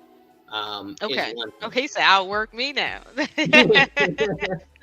So one of the things that is very traditional about my wife is, for example, when it comes to the cooking, right? She'll go to work and she'll get up at 6 o'clock in the morning to go do her job, right? And it is a little more admin, right? But it's a very demanding position. I don't want to exactly tell what it is, but the easiest way to say it is she's an accountant. And obviously at times like this, that's getting really stressful when businesses are filing their taxes and everything. So, she has a very stressful job and she's dealing with people's money all day, as do I as a financial advisor, right? But she comes home. What do you want for dinner, babe? Right? Now, also, like you said with your man, I come home, the trash could be piled to Timbuktu. She will not touch the trash. She's saving the trash for you. She's saving the trash. Sounds like my wife. Babe, it's ants and roaches and rodents and rats crawling off that trash. You better kill them all and take out the trash. And that's what I'll do. But you best believe I'm going to make sure that trash is taken out. Everything's cleaned up. And as soon as we hear bumping tonight, guess who gets up? Right? Little things like, I live in the state of Connecticut, but she works in the state of New York. So generally when she's going to New York at 6 o'clock in the morning, right, that's a 2-hour train ride. So in order to get there, she's got to get up and get on the train by 4 a.m. You don't think I let her go to the train station by herself. No, I get up and I bring her, right? Now, I don't drive her all the way to the city because that's a 2-hour drive back and forth. That would be ridiculous on the car and on us and gas, right? And she gets to sleep on the train ride, right? But things like that, I'm going to make sure to be there to protect her. I'm going to make sure to be there to provide for her.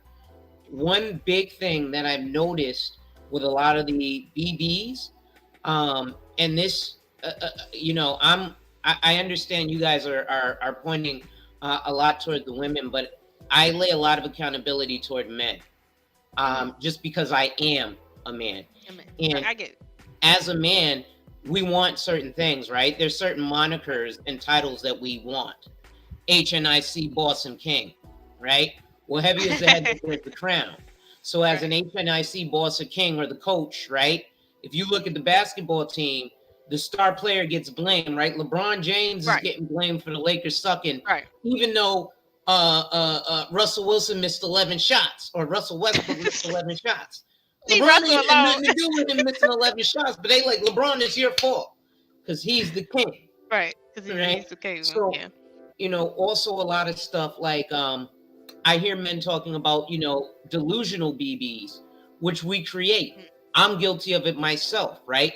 I have young family members who are female who have 2 kids and are 300 pounds. But I'm like, girl, you a queen and you could be, well, no, girl, you got 2 kids and you 300 pounds. If a girl got 2 kids and 300 pounds comes to me, I'm gonna be like, slow your roll. But as a man and as my niece and daughter, girl, you the queen, you the princess. And then we create the delusion ourselves. I see what you're saying. You know what? I seen a movie. It was an old film. I don't know if it was like a film. It was back like in you remember the old film about Dr. King, the first one called King. It was a film back in that time where it was a black guy and he had a daughter and she could have been like maybe 12 years old. And she was overweight and she was dark skinned and like, you know, had the classic black features, and he was trying to encourage his daughter to understand she's beautiful. And he was like, come here, baby, let me tell you something. He literally told her, he said, you a queen and you are beautiful. Don't let nobody tell you ain't. And here's my thing. I understand where that's coming from as a parent. I do. However, I see where you're coming from, that right there it's a double-edged sword, because you're doing the right thing as a father, as a parent, but at the same time you're creating a monster for the men coming up behind you, because now she feels like I can be overweight, I can be body odor because obviously I'm, you know, whatever, I can like look like whatever, and I'm still better than the best of the cream of the crop out here. Like, and that's the delusion that people are talking about. I don't think men are talking about black women being delusional as far as like being successful. No, I don't think that's the delusion they're talking about. I think they talking about the delusion that we looking at on deck. Like, you know, you think you're better than someone who has worked for their entire life to be the best, and you've done nothing, but somehow you think you're better. That is literally the definition of delusion. Like, it's all in your head, nobody else's head. And so I can see why you're saying black men have to own that, because that especially when you start when they kids, that sets in. But the difference, but the thing is that it doesn't have to be that way. Correct. So if you have a little kid that, you know, maybe a little thicker than the normal average size kid, or, you know, is not as doesn't have the best hygiene or skin, you know, correct, it's not you to go, oh, you know, you's a busted toad, you know. You still tell them, yo, you're a princess, you deserve, you're worth more than you know what this is, because these things can change. But you also, in the same aspect, you find something that maybe that kid might be interested in to help them. You don't feed that negative part of them, because you know, kids are chubby, you know, some kids are chubby, some kids are skinny, they grow up, they big as hell. But some, you know what I mean? Like, it just depends. But you also help them in that aspect of building their self-worth, building their self-esteem, and also getting them, you know, like, hey, instead of buying them damn Cheetos and, you know, McDonald's French fries, give them a salad, or, you know, like, give them a smoothie, hide the vegetables in some. I mean, you know, right. So you're saying basically be proactive as a parent versus with that lip service. Instead of just saying this, you know, you're this, you're that, you know, like help them build a skincare routine. I don't know, you know, drink more water, stuff like that. Yeah, something. But there's work, things you can do. You know what I mean? Like, so you know it's not so much as just that. It's also, you know, sometimes, you know, I've heard this you know, that people just want the box. They just want the you know, what does that mean? Of a woman. I know what she mean. I know what she mean. They'll build them up. They'll build them up and yeah, all this stuff I know what she just mean. to get something from them. So it's also that too. Like, you know, like, as long as I cut off the lights, I ain't gotta look at her looking like Wesley Snipes. Right. And, you know, what's that movie he was in where he dressed up like a woman? Too long. Yeah. Yeah. But that's what she's talking about. That's what she's talking about. We on lot. She's basically saying that outside of like what the parent might do, right? In the same respect, men do to women in general when they boost their egos up that shouldn't be boosted. Like a chick that is like the girl in the black and white dress. Who's boosting her head up to think that she feminine and fit and friendly enough to be somebody's wife? Who? Somebody is boosting her head up right now. But this is what happens. So when she go around thinking she a boss B and she everything Kevin Samuel said a woman should be, that's because some man, not no woman, some man done put that in her head. Now I'm not gonna say women don't do it to other women, but I'm be honest with you, the impact it don't hit the same. Like I can't like it I don't know, it just don't hit the same. It don't. Yeah. Because then when you tell another woman as a woman the truth about them, oh, you just hating. No, I'm not hating. You look crazy and you should not walk outside like that. Your weave is matted. You got on too much makeup. You look like Darth Vader with a mask on. Because I don't know who the hell you are when you take all that makeup off. You know what I mean? Like that Darth Vader. Then it becomes you hating on them. Oh, you just hating. Right. No, he playing you. He playing you. Yeah. So, you know. So then that's a whole nother. You know what? That Darth Vader. I'm gonna keep saying it. I feel so much better now. I can go to sleep like a baby. You can go to sleep now. Why you say that? I can go to sleep like a baby because I feel so comfortable in spaces like these. Oh my goodness. Say that we all lie. I have to.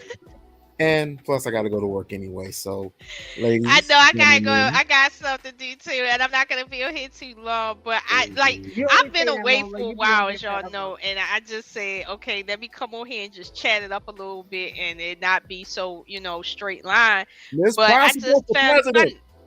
huh? Miss Possible for president. Not president, okay? Because they shoot presidents. I can't stop bullets. Wow. So. But you get Secret Service and bodyguards. I got you, Lola. You ain't got to worry about nothing with us on your team. My God. Well, listen, we on lock. I don't know where we on lock went, but if you have to go to work or if you at work, I wish you well. And I'm gonna do the same. Good to have you on. But I'm telling you now, right? And I have done this, right? I have started changing my own personal habits based on what I'm learning now in these spaces. I can't say that it's much to change when it comes to traditionalism, because we all know what the basic breakdown. But one thing about traditionalism I see people not really practicing or talking about maybe is the tradition of what he says is law. That is not that part of tradition. People is like, what did you say? But that's the tradition, right? If you go back 100 years, 200 years, 2,000 years, what he say is law is traditional culture, right? Now there was a time in America where if what he said was not liked by you, and you wanted to buck the system, and he put his hands on you, there was no police to call. And therefore, the tradition is what he say go. So my problem is this, again, with the cherry picking. If we're gonna say I'm a traditional woman, right? You can't be a traditional woman when it comes to, let's say, cooking and cleaning, but not what it means on a more personal level with him. For instance, some men say, and I don't know if this is true or not, but this is what people say. They've been in a marriage and it's been 30 days and they only had sex one time or no time. And I'm sitting here like, if I go a week and we only had sex once, I know there's some problems. Like, so how is you in a marriage? Like, what did you get married for? I thought you got married to have sex, like, without the guilt factor. So why aren't you having sex? Like, you sleep with each other every night. You should have a little sex somewhere all the time. That's my thought process. However, I'm hearing mostly men saying that, right? But then in some of these chat rooms that I'm in on Facebook, mostly where the white women is it, they be like, you know, basically they don't stop laughing a lot of stuff. They be talking like anytime they feel any type of any way, that's the first thing they do, cut the sex off. Traditionalism says no matter how you feel, this is your duty as a wife. Now, can you have sex and be mad at him for white women? I know you bitches can. Okay? I know you can, because you done had sex with men you hated and would hung after you would have sex with them. So I know you can have sex with your own husbands when you mad at them. I know that. So that's for white women. What? Don't go there, Lola. Okay. I'm just saying, I know they can do that, but they don't. Now that to me is very masculine. Okay. Yeah. Very masculine. But at the same time, right, with black women, again, traditionalism is this is your husband. You have a duty as a wife to do certain things. Now, biologically, he needs sex. You might need it a little less, but he literally needs that, or else it's going to start affecting his mood. And you know, as a woman, your mood is affected by hormones, smells in the house, how many children you have in one given setting. You're like, come on, this is real life here. So as a woman, your duty is to turn over. Now, I'm going to be honest with you. I'm not a man. I'm a woman. If somebody going to turn over and be a dead fish, you can stay the other way for me. But if you're doing it because it's your duty, cool. But I just can't get with the dead fish thing. Most men ain't going to care, to be honest, as long as we get I'm being honest. I'm a woman, so I don't know, but okay. Especially as a wife, right? So, like, right, here's listen, we all grown here, right? So we can kind of talk, right? So one of the things, I don't know, you know, you guys' relationship status, but we're all adults. So I'm sure you've been asleep in the bed with your mate, right? Right. And I'll tell you like this, I just take it, right? You just go in. You sleep. I'm gonna be like, okay, you sleep. Okay, you turned over to the side, you open up, boom, boom. You wake up, you be like, what the fuck? I was sitting there. Listen, my wife has gone through that a couple of times where she's woken up like, oh, okay, well, let's go then, you know. I know the feeling. I know the feeling, but so I just take it. Okay, I'll accept that men maybe don't care. I'm a bit more sensitive. Okay, I can accept maybe men don't care. I'm just thinking to myself, well, I wouldn't want to sense no attitude. Maybe that's what I should say when it comes to sex. Like, if I sense you got an attitude, I'm like, this is supposed to be a happy moment. What's up? But men may be different. But again, traditionalism, this is part of traditionalism, the whole having sex period when you're called for. Now, I know at least in the movies, right? We know that queens in the Middle Ages and before in Europe would have to have sex with their husbands, the kings, whether they liked it or not, because she had to revere him as a king to her, not just as her husband. So he said, this is what I want. He's the king. He get what he want. Versus it because he's her husband, he get what he want. We used to seeing that on television. Like, there was a scene in my favorite show, Game of Thrones, and A House of the Dragon. Shout out, okay, to the season finale this Sunday. There was a scene where the queen, the nursemaid had went to the queen's chambers and said, the king requests your company right now tonight. And she knew what that meant when she said he requests your company. Now, they sleep in different rooms, all right. But she got up and got dressed, got washed up, whatever, and then went and did what she needed to do. Now, she was laying there smiling, trying to be nice, but she didn't feel like doing that. You could look at her, she like, like, you know, she didn't feel like doing it, but she was doing her duty as a queen, right? My thing is, and nobody felt that she was being, you know, the R word. Nobody felt she was being abused. That's just the way tradition was. So my thing is, where's the line? Where's the line? So this goes to my point that I think the lines have been blurred too much, and I think we need to literally let everything die. We need to let all of the passport boys go on the island where they can go die alone. We need to let all of the boss bees go up in fairyland and be boss bees where there's no men and just businesses. We need to let the thoughts all get on all their housing and go right where they belong. We need them to really stay thoughts so we can clearly distinguish them. We need to let it all burn down. And we need to get rid of this notion that black women are the only, like, black people are the only ethnic group that has a lower class that acts a certain way. That is really grinding my gears right now. For people to act like white people, as you see with the girl with the black and white dress, don't have the thotty lower class tier of women.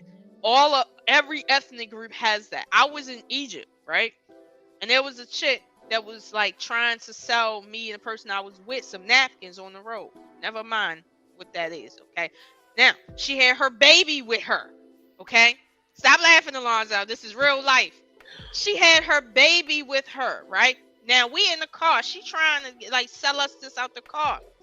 So when the person I was with was like, "No, we good. We good." And she was looking like, well, anything else? And she got a child with her right there. Now, if my dude wasn't that, like, the guy I was with, if he wasn't the type that was respectful in that way, right? He could have said, "You know what? Get in this car." All right? And she would have gotten the car and did her. Now, do most thotties go to that level over here in America? A very small few. But again, that's the tier level we're talking about. In Egypt, when I was there, I seen women that were top tier females. Like, they only were I was staying at the Four Seasons. There was all sorts of celebrities up in there, all sorts of like Arab celebrities coming through. There was top tier females in there. But then when I went into the city, there were low tier females riding around. And I'm sitting here like, yo, I learned a lot over there. And I'm like, yeah, like, I wish people would keep talking about black women mostly being thoughts. It's like, no, that's not what that is. There's a lot of regular schmegular middle class type of women out here. It's just you don't really see them. You really only see the thotties because they're the ones that stand out the most. And I'm like, it's the same thing in every ethnic group. Same thing with the East Asians. Like, really same thing with them. Okay, and we ain't even gonna talk about white girls. Okay. Oh, can I give a quick stat? Right. Let's just use a stat here in America. Now, we use, because the stigma is, people on public assistance are, lower tier, right? Right, so right. Let's look at statistics, right? Because here's what's funny when you were talking about the black community versus the low tier white community, right? I'm about to drop a bomb, right? Because we don't think about statistics or numbers, right? So in the country of America, there are approximately 42 million people, male and female, who consider themselves black. Okay, right. In America, there are approximately 42 million people who consider themselves white who are on public assistance. So literally 100% of the black community from the white community is on public assistance, because 100, which is only 20% of the white community. There's approximately like I said, I'm a financial advisor, so I do these numbers. There's approximately 220 million white people in America. 20% of that, 42 million Americans who are white, are on public assistance. Of the people who are black in America, there's only 42 million of us. Wow.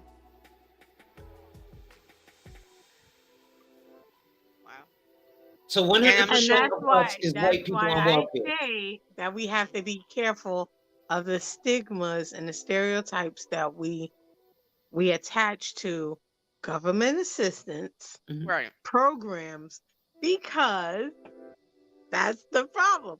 I see, even helping out, I volunteered at food banks. We are not in the lines at these food banks getting free food. We're not. We should be, because everybody else is, but we're not. I passed 3 food banks, and they were all of one ethnicity. I may saw peppercorn drop of one black person in a line of 20 people, but they were all one race. Right. So I've seen the same thing in my home city. So I'm just saying. Yeah, I've seen the same thing. We get caught up in these what the images that we see, and we think that it's real. They showed I was watching a documentary, I forgot what it was about. And this guy was in Africa. I don't know what area, what part, what city, what what part, but he was driving and it was on the side of the road, and it was the slums, whatever it was, and it was all white people. Mm-hmm. It was all white people living in these slums in Africa. South Africa? I don't know what part. I'm gonna look up the documentary. I'm gonna try to find it for you. And he went over there, and one of the guys was like, I find it. The guy who's doing the documentary, he's like, wow, he's talking to himself, and he's like, I find it ironic, like, I'm in Africa, but there are white people in the slums. Oh, I think I remember seeing something about that some years ago. And one of the guys was like, I don't want to live like this, and blah, blah, blah. And I'm like... Yeah. That was weird. That was weird. I'm gonna be honest with you, that was weird when I seen that too. I kind of had to like fix my mind when then they were talking about like Jamaica and how, I'm not sure if this is true, I don't know where I heard this, but and how a lot of the hotel industry is being bought up by Asian descent. Mm-hmm. And how they're trying to take over Jamaica, and it's like, oh, we'll give you these jobs, but they're not giving any jobs. They're flying in family members, and so they're trying to take over Jamaica. South Korea they're not giving jobs to the people. Yeah, South Korea is trying to take over the Democratic Republic of Congo. That's where a lot of the like microchips and stuff, or the materials for the microchips and things like on our cell phones come from, is the DRC. And South Koreans are going over there like crazy because they're eating up the land. I have a female friend who's a princess from there. And in my American ignorance, luckily I'm a little more global now, but in my American ignorance, I was like, oh, what's it like to, be from Africa, living in mud hut? She was like, nigga, I'm a princess. My daddy used to fly Gianni Versace to my house. My maid's drop better cost than you. I was like, yo, man, hold on. I gotta give a shout out to my main man. I'm in the building. Mr. Best is here. Yes, Mr. Best. I gotta give a shout out, and I'm on the Lola Queen, but I gotta give a shout out to my main man, Alonzo Hall, man. We working on some big stuff business-wise, YouTube and abroad. Brooklyn is definitely in the house. Shout out to the Bainbridge crew. If you know, you know. Brooklyn, you know what I'm saying? Brooklyn's in the building. Shout out to Fort Green, Star. You know what I'm saying? Hold on, Queens. Hold on. Is awesome. The Ville. You know what I mean? Brownsville. You know what I'm saying? Downtown Brooklyn. The old Albee Square. All that, man. I don't know about that new thing they got over there, but that old Albee Square. Listen, man, I was over there by the Junction, Brody. Well, at first I was on Bainbridge. Flatbush or the other one? Nah. The real Junction, Broadway Junction, Brody. I was in the thick of it, cuz. Ooh, Atlantic Junction. All right. The Star, yes, sir. Yeah. We in the building out here, man. Definitely got to shout out my homies in the Park Slope. My homies in Sunset Park. Got some friends in Sunset Park too. Shoot, man, let's go to the wealthy areas. Let's hit up Brighton Beach, man. Man. Wow. Let's go out there and get that cheddar. Man, Bensonhurst, all that. Bensonhurst. You, that guy over there, that singular guy over there. Hey, you, the one guy over there. Yeah, come here, I'm talking to you. Billy Bird, you know what I mean? Word. All that, man. Don't say that. Not Billy Bird. Willie Bird. Lola, if you know. I am a Brooklyn man. I'm a Brooklyn fiend, man. I take the L train, the D train, the 3. No, you're not. Let me stop. Man, he said the L train. You going deep to the east, boy. I'm all over. I'm on both sides though. I was about to buy a crib on Pennsylvania Ave, but they wanted $50,000 too much. Man, on Pennsylvania? Mm-hmm. Off of New Yeah. Lot. Sorry. If you would have went to Miller, they probably wouldn't have charged you that much because Miller Ave is crazy. Now, bro, I used to do real estate. I'm part of the reason Brooklyn got gentrified. Oh wow! Like single-handed. Because my goal back in 2017, I realized I was like, yo, like you said, my whole thing was I was going after Asians because they had the money to invest in the real estate, and the real estate was expensive. So I was selling small. Like I wasn't doing rentals, I was doing sales. So it'd be stuff down to the studs for $700,000 and $800,000. You know what I'm saying? Like I had over in the Villa, I had a property. They wanted 1.25. I chopped them down to 950. Like I'm a negotiating beast, right? And then, I couldn't come to terms with the seller. This dude wanted to live in the house for 6 months after. I was like, man, if you don't get up out of my house, nah, I ain't buying it now. But Alonzo, how much is even though I'm not gonna say it'll never happen, but it might. How much is property in Park Slope? I just gotta ask. Actually, I'm familiar right now. My buddy has a pretty much a fixer-upper brownstone for about $4 million. Okay. And I got a homeboy. Park Slope is a nice area, Lola. I got a homeboy who owns a bunch of brownstones, though. Another black man. And actually, I need to introduce him. He approached me for starting a hedge fund, but I ain't have $3 million. I'm talking New York numbers. These are small numbers in Brooklyn. Trust me. Very small. Listen. When you say $4 million, first of all, y'all know I'm out here in Maryland, so I'm thinking of the $1 million house that sits on like acres that is like 8,000 square feet. Mm-hmm. Like the $1 million house out here. You said $4 million. I said, I'm like, I've been to New York and I seen in Brownstone. What you talking about? $4 million? What is $4 million over there? But I get it. Maybe I get it. Because Park Slope is right next to the bridge, though. Yeah. It's right next to the bridge. Right next to the listen, bridge. my first listing was 14.6 mil, but that was a commercial building over by the Barclays Center. Woo! Listen, y'all talking them numbers I don't understand at this point. Nah, you understand them. Understand them numbers. No, I swear Listen, God, we're not. that's why I ain't sell that building for $14 million. Folks was looking at me like, yeah, all right, 14 mil, I'll see you later. It's actually for sale for $7 million now. Okay. But I mean, I got it in 2017. So it sat for like several years, so they finally brought the price down. Wow. I Yeah, mean, well, that was like, oh, you can't sell it, so they fired me. I was like, can't nobody sell it. He said they and that's why fired me it's because $7 million with Goldman Sachs right now. Listen. If you listen, I support anybody that can afford nice things. But I'll be honest with you, there's certain things I purposely will not afford because on principle, it just won't. It's just some things I just won't. I'm not going to try to afford that on principle. Like when you talk about, okay, if it matches the culture in terms of what people make in that area, like median income versus what they don't make, I'm all for it. But I'll be honest with you, I feel like just New York in general and just the tri-state area, it's overpriced and you're not getting what you're paying for. Versus, I'll be honest with you, in the DMV, like I think you get what you pay for down here. I really do. And even now, I feel like it's a bit overpriced for us.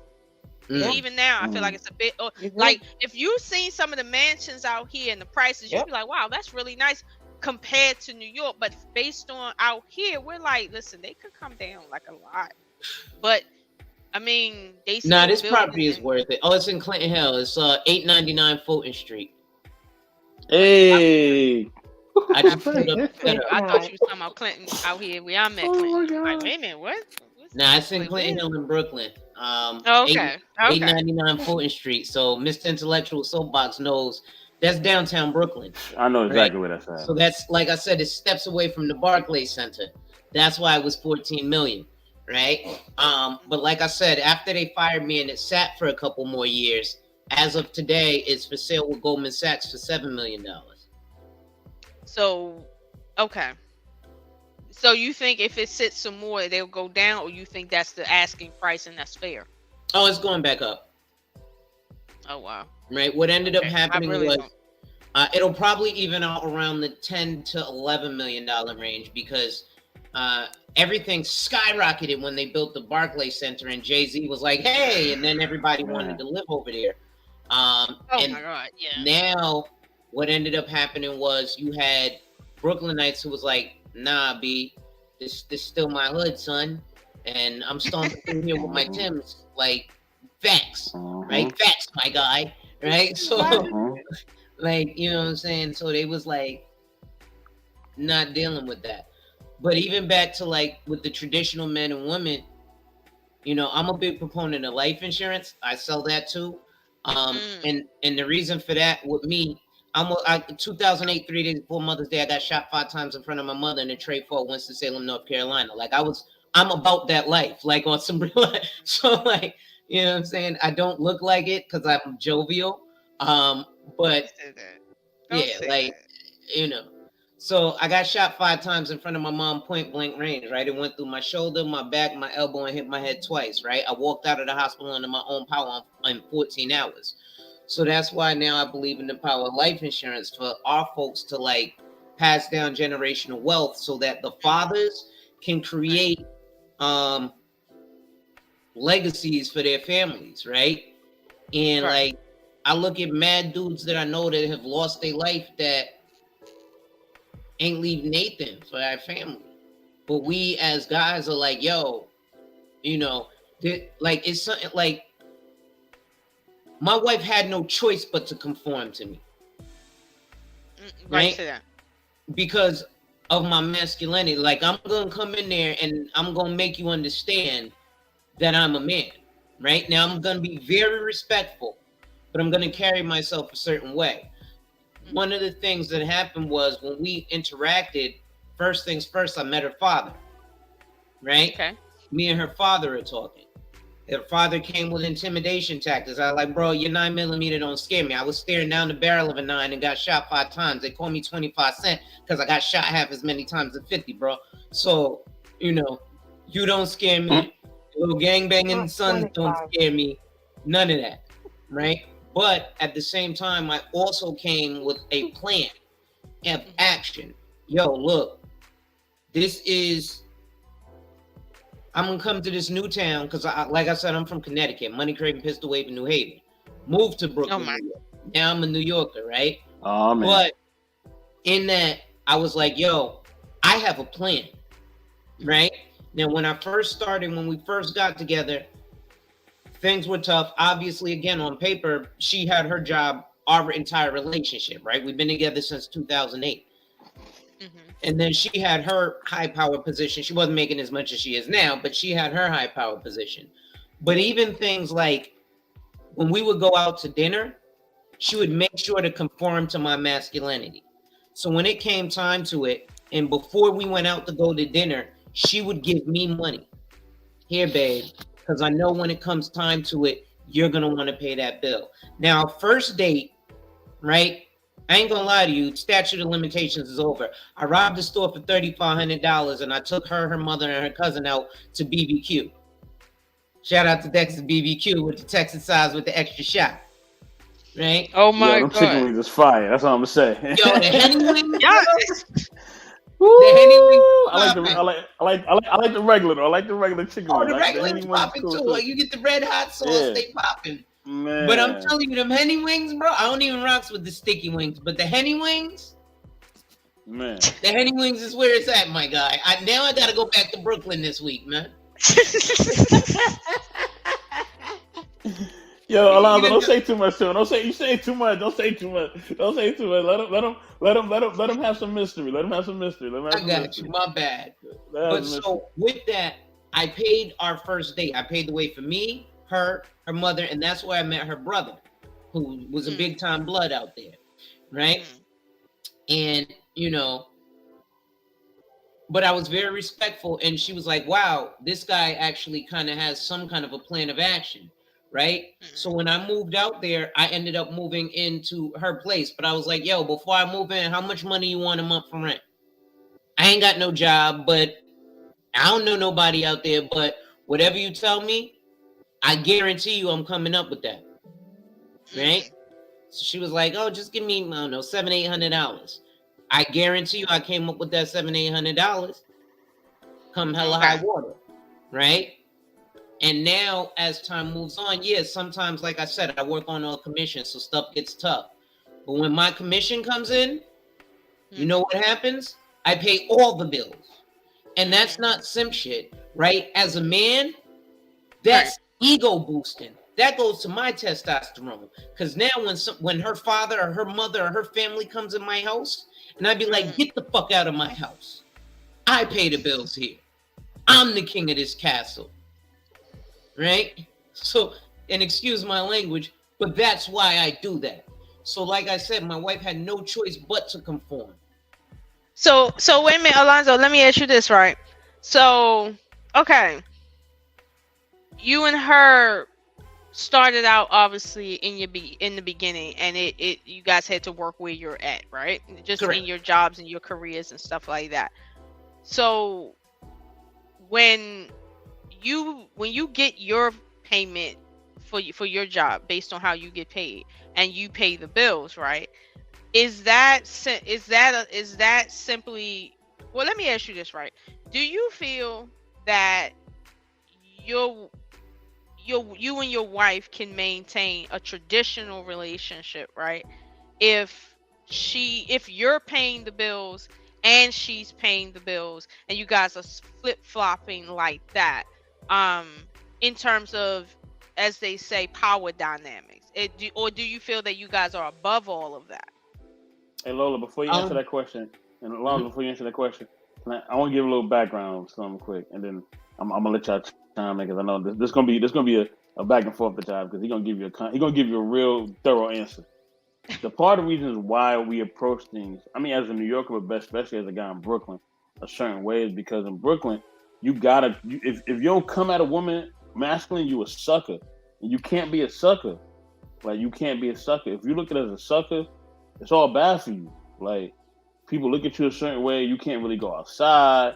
It's just bad, man. Like, dudes gonna talk about you all the time. Yo, you got shorty running you. Yo, why is she running you like that? Like, it's gonna be a constant thing. Like, you ain't gonna be able to live. So you come, even if you're not really that kind of type of guy, you're gonna act like you're that kind of guy.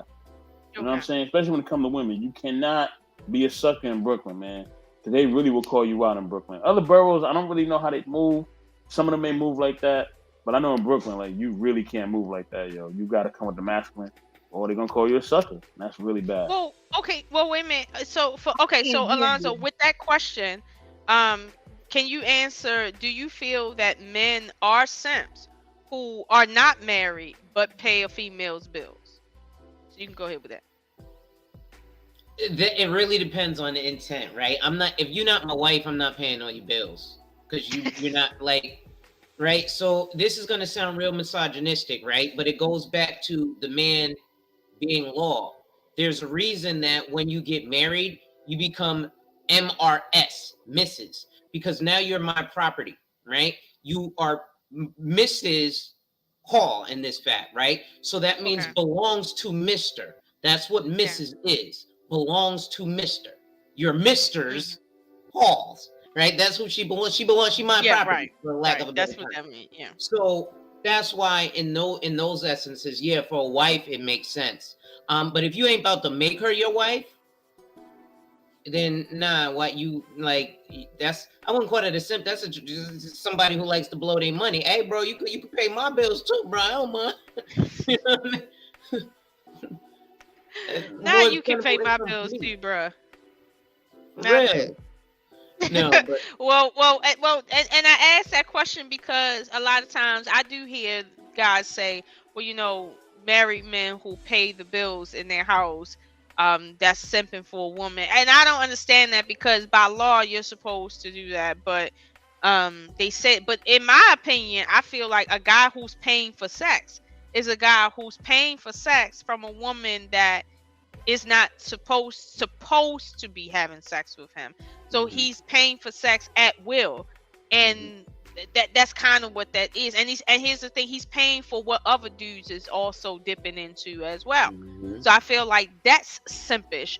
Like on its face, it's simpish to do that.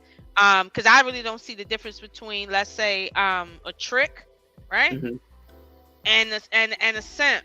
Like I don't see the difference. A trick isn't looking for a marriage; he's just looking for his turn. And a simp knows it's just his turn, and he's still paying just like the trick. So I'm like, these are not husbands. These are not providers right here. Husbands are not paying for vagina. This is a family unit that's being built. And I hate when people compare husbands and married units to these non-married dudes that ain't doing nothing but riding for a little bit, not even a long time, just a little bit. That really gets me, and I'm like, what? Like that whole simp thing. I'm like, listen, can somebody please redefine simp for me? Because I never called a dude a simp because I don't accept gifts from guys like that. Like I had guys recently try to, offer me, certain things, and I'm like, look, I don't operate like that, like at all. I don't operate like that. Like, thankfully, because of my father, my grandfathers, and my great grandfathers, I live a life where I don't rely on men, and I don't need things. Like I don't need purses and getting flued out or whatever the stuff is. Like I fly myself wherever I want to go. Like whatever purse or whatever I want, I go buy it. That's just what it is. I don't need nobody else. And plus, my father didn't raise me a way like that. Men follow their money. So if you don't want that dude, don't accept his money. That's just how I feel. But my thing is, for a man that I'm involved with, for someone to call him a simp when the purpose of merging your life with someone is to also merge your finances, how could that be defined as simping?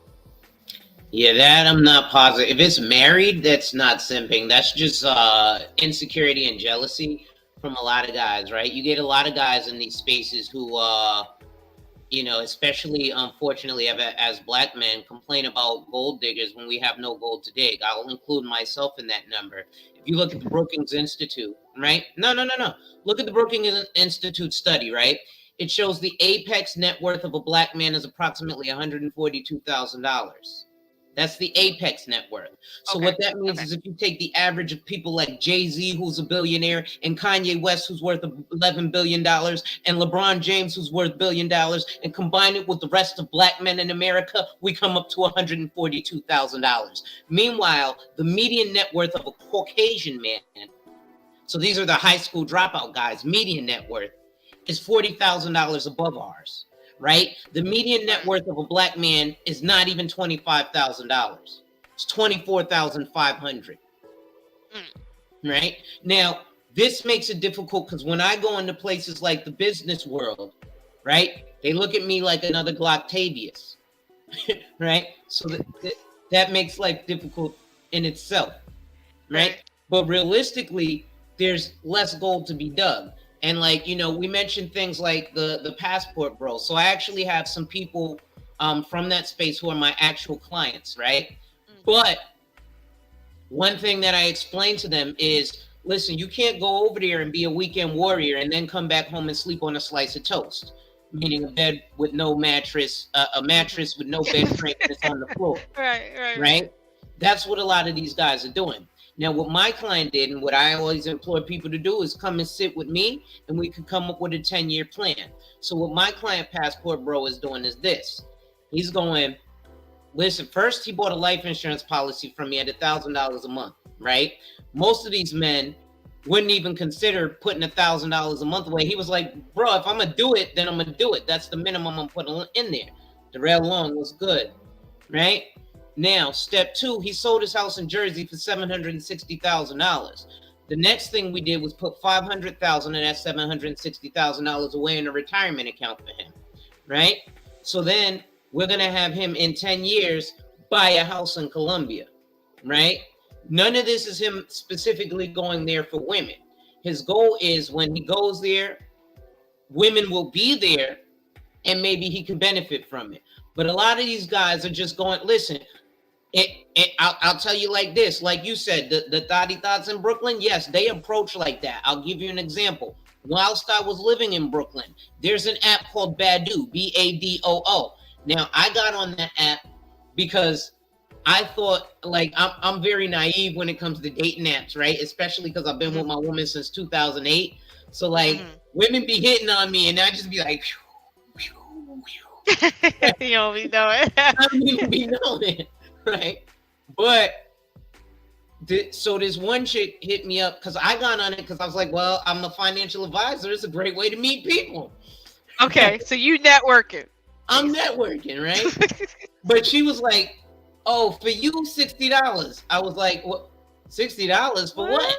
She was like, my hair, duh. I was like, what? Why would I pay you $60 for your hair? And one of my homegirls had to finally explain to me. She was like, no, she wasn't, like, when she was trying to offer you, like, to pay for play. I was like, what? She was like, yeah, you. Go ahead. No, I'm confused. She said pay for her hair. What is hair is an acronym for something else? Yes. Oh. So what they do is they say, hey, you're paying me X amount of dollars for my time and companionship. And what we do together is as two consenting adults. But it's only going to cost you $60 for my hair. She was soliciting an adult favor, right? But then, like, here's what's also crazy when we're talking about masculinity, right? Like, I talk to other women all the time in front of my wife, and very explicitly, but I also don't give my wife any reason to have any doubts that I'm going anywhere, right? Like, I mean, I remember me and my homegirl was on the phone talking about porn together, right? My wife's right there. She comes up, she's like, are you talking about porn on the phone with another woman? I'm like, yeah, it's just my side chick, right? But she knows I'm joking, right? Because I don't give her any reason. That's why I do jokes like that, right? And we're both very secure. We're both very secure in our relationship. So I know she ain't going nowhere. She knows I ain't going nowhere. Sometimes I tease her, right? There's this muscle-bound ass dude that's at the Buffalo Wild Wings at Atlantic Station in Brooklyn, right? So every time we go to the Buffalo Wild Wings, I'd be like, oh, you want to go sit in your boyfriend section? And she gets mad at me because of that. She's like, don't do that. As she should. As she should. Why let me ask this question. Why do y'all women act like y'all only attracted to the guy that y'all with, knowing that is not true? Y'all know. Listen. I seen a married woman with 2 kids almost breaking flat screen because of Michael B. Jordan. Okay, so why? So hey, she kept it G. He took his shirt off, and she lost all religion. Oh she my lost God. everything. She lost her religion over She lost his everything. shirt. This is a married woman with 2 kids. She Michael B. Jordan with his shirt off, and she lost her mind. So my thing is that I can appreciate that. She kept it G. You know what I mean? I appreciate that. You know what I mean? So my thing is that why can't all y'all be that way? Why can't when y'all see something that y'all know you like? Could be Will Smith, Michael B. You know what I'm saying? What that brother out there that they all want? You know what I'm saying? Hey, in the dreams. You know what I'm saying? Right. Most men can't handle what we have. We can handle it. No, you can't. Yeah, no, you can't. No, you're probably right. Most No, y'all can't. Y'all can't handle it. Y'all can't handle it. I had a picture with John Legend, smiling and cheesing, and I came home and that picture was ripped up. Don't play it. So people can't handle it. Let me tell you something. Cannot handle it. Let me tell you something. Maybe he wasn't mature enough. But let me tell you something. You know what I mean? When he go to that brother go to his Janet Jackson concert and come back with his picture, don't say or his Tony Braxton concert. Don't rip. You know what I mean? Because we only do 8. We only our family only do 8 and 10. No, you know what I'm saying? That's it. You know what I mean? The difference is that most time the men are clothed. Y'all want to have pictures of women half naked, and that ain't happening. It don't matter if the brother clothed. What you thinking ain't about? What you thinking about ain't got nothing to do with clothes. It's a big difference. What you thinking about ain't got nothing to do with clothes. It's a big difference. It's a big difference The way, Me and the hold on, wife. Alonzo, hold on. The way y'all be hugging them, don't matter if you got a clothes on or you got a towel Ain't on. nobody hugging nobody. Everything, y'all all up on him. About? He feel all the chestnuses and What everything are you on him. talking about? Mm-hmm. Yo, Lola, kick him off the show. Wait a minute, hold on, no, wait, no, wait a minute. Let me say this right. I have seen guys that I was with on dates eyeing girls like, you know, cutting to the side. And my thing is, okay, if you see a beautiful woman and you look at her, that's okay. But I know from my personal experience that if a dude with me and I cut my eye in any degree, 1 degree or 2, he's feeling like, oh, are you having sex with him or do you want to have sex with him? Meanwhile, I can see him looking and understand the reality. A lot of people think men are not as sensitive or more sensitive than women. In reality, men are more sensitive than women when it comes to that. They are. That's my experience. They are. A lot of men aren't mature enough to They handle are. it. But like Intellectual SoapBox said, there's a certain maturity, right, and a level of masculinity that a man's gonna reach. Right? That ain't true. Well, I'll give a level of maturity. Don't listen to him. Listen. When a man reaches Rick Flynn type of mentality, show, right? He ain't like and that. I need you to see Anthony Anderson bring my wife on stage, dance with her, and smack her ass, and I'm sitting there right on stage, right? I'm right in front of him. And you know what? The only thing that happened was he paid for my entire table's drinks, and my entire table got comped. Mixtape comedy show with Royale Watkins and Anthony Anderson. I don't know if they have it anymore, but it used to be on 21st Street, again by a BBQ, right? We go to BBQ a lot in New York City. I see. Yeah, we see that. All right, New York. You got your own table. Yes. But so what happens is a lot of guys just aren't secure enough in their self to actually deal with that. And yeah, I will admit a lot of guys just are too sensitive for that. But that's because a lot of guys really haven't had the experience with women that they purport to, right? So like dudes cuff women and get over possessive over women because they ain't never had women, right? I've had women, right? So like I'm like, okay, well, you know, and now don't get me wrong, I'm still possessive over my wife, but it, you know, like it is what it is. And if she's gonna do something, she's gonna do something. She's still a person, so it ain't really nothing I could do about it. You know what I'm saying? So at the end of the day, we have that trust, just like she has that trust. She knows if I'm gonna do something, I'm gonna do something. There's nothing she can do about it, right? But I've also brought to her attention that if I ever wanted to do something, like when we got married, right? I made sure to send a message to everyone who saw our wedding, right? So I had 4 groomsmen. She had 8 bridesmaids. So each groomman came down the aisle with 2 women. Hey. Okay, now. Right? But again, the whole situation is this. I'm secure enough to understand, listen, she could go out and have, like she's out right now in the city, partying it up. It's midnight. I ain't worried about it. You know why? Because I know she coming home and she ain't doing anything. Because I take care of what I take care of. Just like plus New York don't sleep. Well, yeah, plus New York don't sleep. But, you know, I know, she know I could go out right now. Shoot. I'll give you a better one. I had a homegirl who, you know, I partake in the herbal remedies, right? So I had a young homegirl who, ironically enough, my wife just texted me. She let me know she's on the train. So she's on the, well, y'all probably can't see that. I'm on the 1207 train. Right? I see it, yeah. All right. So this is what I'm saying. Like there's no concern about nothing crazy because I'm gonna check in with her. She's gonna check in with me, right? So there's just that simple thing. But like prime example here, I had a homegirl who I didn't realize signals was just going all the way over my head, right? And she was like, "Yo, can we go inside and roll up?" I was like, "Yeah, come to my crib and roll up." She was like, "What? Isn't your wife home?" I was like, "Nah, she's at work, but sometimes she works from home, right?" So I was like, "Nah, she's at work. Don't even worry about it." So I bring the girl upstairs with me. She's like, "Oh yeah, we in your house." I'm like, "Yeah, here's my wife." And she was like, I thought you said your wife was at work." I said, "Yeah, she works from home. What's the matter?" Right? Oh my God! See, you can't do that. I was bringing another chick home. But my wife was not upset about it, right? And I said, oh yeah, this is my homegirl. We rolling up. We about to go back outside and smoke. We rolled up, introduced her to my wife. Me and homegirl went back outside and smoked. When we was done smoking, I came my happy ass back upstairs and laid down with my wife and we watched TV.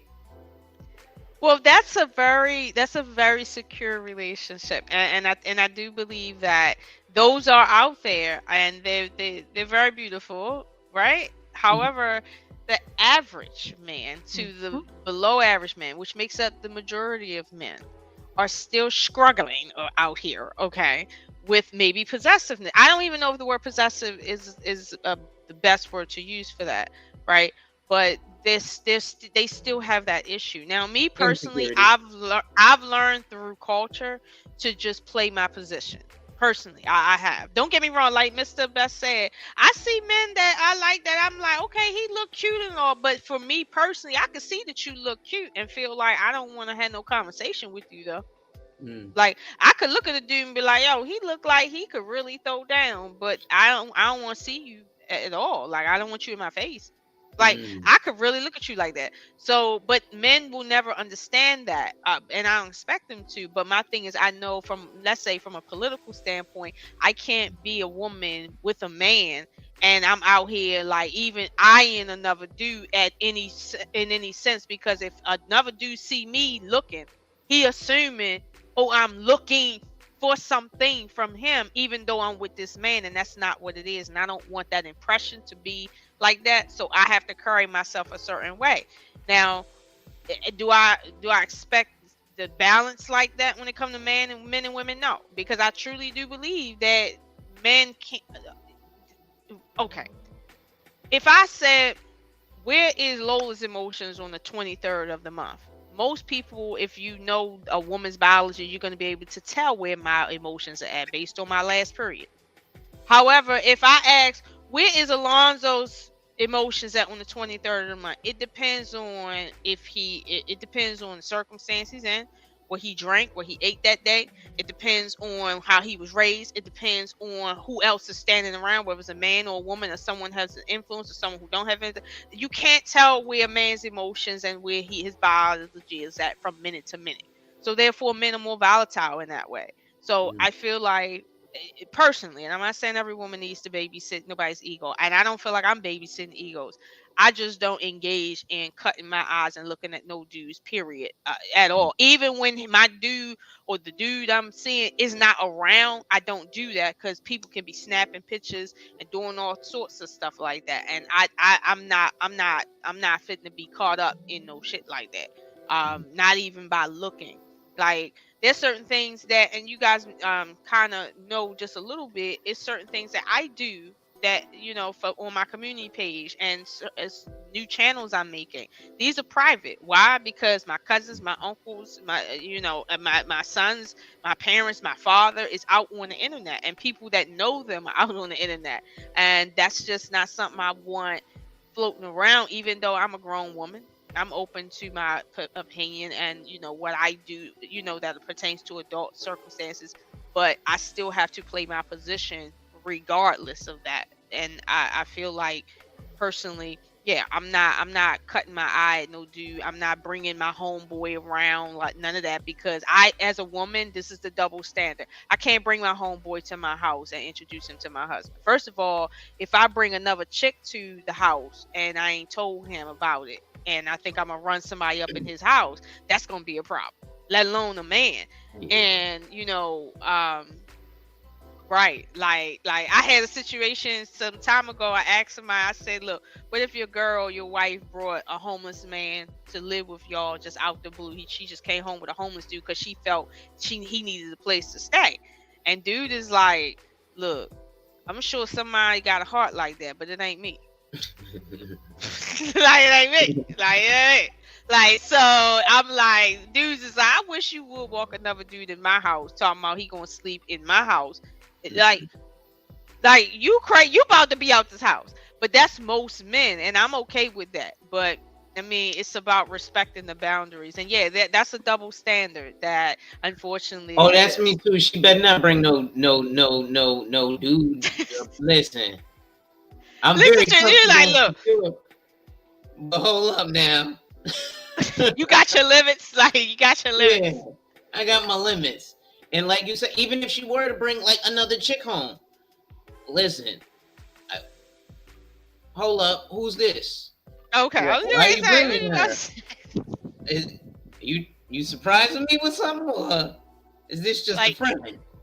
Right. No, you want to know what's going on. Like, yeah, but it better no, be just something for the good. simple fact of security, right? Like, most men walk around their house naked when they're paying all the bills. That's one of the things I do, right? So I just don't need you randomly bringing folk up in my house, seeing the twig and giggleberries, right?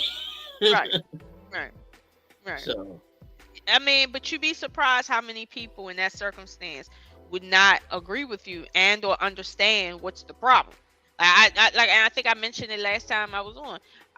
Somebody had posed a question to me about in one of my private groups that I'm in, that a friend of theirs came to the house, and when her and the guy were, they had just finished having sex, and they were like walking around with their naked, with their towels on, whatever. He was fixing food for her, and her friend comes over, and she invites her friend in to sit down to have breakfast with them, and it's like very awkward because they undressed, that you still smell sex in the room. It's just a bunch of stuff, and I'm sitting here, and she's like, well, my guy, he felt that was disrespectful of me to let her in at that time. And I said, yeah, I kind of agree with him. From a cultural standpoint, what are you doing? Like, why she couldn't come back at a better time? Like, that's y'all time, like, intimately. What are you doing? And she's like, well, he could have at least just respected the fact that she came this way and just cooked more food. And I'm like, that is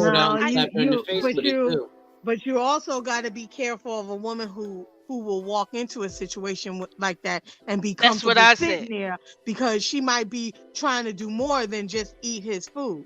That's all I'm gonna say. Right. So you gotta have boundaries, because at the end of the day, as much as men say, oh, that's just my homie, that's just a lot of times they negate the fact that, just like you guys say, oh, I'm a dude, I understand what dudes do. I'm a woman, I understand what women do. And I understand how sneaky, conniving, and snakelish women are. Especially and on their friend, 9 times out of 10, they want the guy that's got the girl, because that's a good dude. Right. So they gonna be your homie. They gonna be right there. It ain't happening. I don't do that. My my male friends, my husband knows them. My husband are friends with them, or they are friends that we mutually met. Right, mutual or stuff. They're a friend that introduced me to my husband and introduced us to each other, and we're in our wedding. So it's not that. No, we ain't doing that. Right. We ain't doing that over here. It's called boundaries. So I think the problem is that it's okay, but people got to know their boundaries. So I always say, why ride the line of the boundary line when a swift wind can come and knock you over? So if my boundary line is the curb, I'm sitting on the back porch. I'm going to be nowhere near the boundary line, because I don't want to play like that, because I want the same respect. So I think in relationships, it's all about communication. It's all about, how y'all feel, what you want to do, or how you move and shake. If my husband was to say, hey, I don't like you hanging out with her. Why? This is why. Just talk. Okay, I'm gonna respect that. All right. So I can hang out with her, but I'm gonna hang out with her in a group setting. Right. Just like, hey, I'm not feeling him.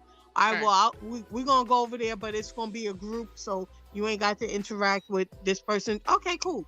So it's all about communication. It's all about respect, and it's all about boundaries. But you know what? And I totally agree with you. I totally agree with you. We're gonna see handsome people and beautiful people out there. There's always someone who looks 20, 100 times better than you. So there's always going to be someone that turns your eye and go, wow, that's a really good looking person. But the difference is, the boundary is, I respect that I'm with someone, and I'm not going to be gawking and I'm not doing all that. I'm not doing all that because at the end of the day, just because you can have a Coke and a smile, but it turned out to be a rusty can of worms. I mean, I'm not interested in all that. It's I did that, been there, done that. I'm cool. I'm good. Right. Let me say this. Let me build. Mute him, please. Let me build on this. No, don't mute me nothing. I think, and maybe this is the first time in history where we have 3 generations of adults that think completely differently. Oh. Right? Well, yeah. Because before, right? Before it would just be you was old or you was young, right? It was no in between. But now we have a gap. Right? We got a big gap. Because now we got the 35 and unders and they don't act like us. Right. Right? So those are, I would say those from 35 to about 45, right? We act different. Very different. Right? Yeah. Then 45s and over, they act different. Right? You know what I'm saying? So I always tell Queen, we LeBron James year 20. We old. You know what I'm saying? Yeah, technically, yeah. We old. We are. Not we're not prehistoric. We're not prehistoric. Right. Okay? But we are old. Ancient. Yeah. But we Terminator T2. We not T1000. You know what I'm saying? We not the new model. We not the new model. We the old model. Okay? Yeah. And we the model when you shoot, we kind of joke. We ain't gonna form back together. We ain't the liquid model. Right. So at the end of the day, and of course you have some outliers, right? You have people who are our age or older, who are dirty middle-aged men and women who are dirty old. Women are cougars or whatever, right? You have all types of that, or sugar daddies or whatever, right? So you have a few outliers, but for the most part, right? People who are our age, right? We think a certain way, right? We came up under certain guidelines. We came up under watching certain things on TV, being accustomed to certain things. Remember, we was the first one to really have the cell phones. Right. We're different. We're not like the ones that are 35 and under. Right. You know what I'm saying? Their experience is different, and what they believe in is different, right? Because a lot of them tell you they don't belong to nobody; they belong to the universe. Lord, child. Wow. That's what they'll tell you. And that's what they'll tell you. Pray for them. And it's not. And hold on. Let me say this. Hold on, Queen. And it's not just it's not just the men that's saying this. No, we know. It ain't just the men that's saying this. I know. They belong to the universe. This is what these young folks are saying, man. So exactly. Ghost is definitely. You know what I mean? Yeah, I mean, hey. That's it. Yeah. Hey, husbands and fathers. But you got it. But here's the thing, right? I like the older generation too, right? I like all 3. You know why? We challenge each other, and we make each other have conversations that we need to have. Yeah. Okay, old school. You want me to do things this way, right? And I somewhat believe in that, but there's certain things that y'all was doing in the old school, I ain't really feeling that, right? Because we don't do everything like our parents did it. We do things a little different, right? Well, you gotta look at why we do it different, though. I know, right? Our lemonade got a little liquor in it, right? Now, we look at the younger ones, right? They do things different than us, right? They got Tide Pods in their lemonade. They got all types of things. What's going on, Johnson? Salute to my man Johnson. Different. Definitely subscribe to Johnson Different on Instagram and everywhere else. Support the bro. Shout out to him. Look, they got all types of things with these young cats, man. Right? The 35 and unders. So the thing is that we have to understand that and we have to respect that. Right? Because they're gonna teach us something. Right? They're gonna teach us something. There's something that they're gonna teach because they're willing to go places that we probably ain't really willing to go. Or we kind of stuck in our ways in certain ways. Just like we look at the older generation, right? And we're like, yo, y'all, why y'all stuck in y'all ways in that way? Why you don't want to? I got an older family member does not want to get a computer. Just doesn't want one. Doesn't make sense to me, right? I'm like, you need a computer. What are you talking about? Does not want a computer. know what I mean? Don't even really want to use the internet like that. Wants me to one day fly 3,000 miles to teach them how to use the internet. This is how they feel, right? Does it make sense to me to forward? Look at Alonzo laughing. It's funny to us, right? It's funny. Yeah. But that's how some of them think. A lot of them think that way. Who are the old heads? They stuck in their ways. So when the younger cats look at us, they're like, "Oh, you stuck in your ways. Oh, you just want to date one person? You stuck in your ways." Right? We're like, "Yo, that's crazy. You can't say that." Well, You know Mr. what I mean? We looking at them like they're crazy, right? But we are. But hold on, I can look at my family member who's older, who don't want to use technology in a certain way, or who believes relationships should be done a certain way. I can look at them like they crazy, and sometimes I do. Right? So I think all three generations, we all looking at each other like we crazy at times, right? But we all can learn something from each other. Let's learn from the young cats. Let's not just say that they wild and they crazy and the drill music is all bad and their music sucks and all other stuff. And some of us, it sucks to us, right? But when we was listening to Nelly, the old heads was like Nelly was garbage. Let's be honest. He kind of was. Come on. Let's be honest. We gotta be honest about the things that we was doing that they was looking down upon.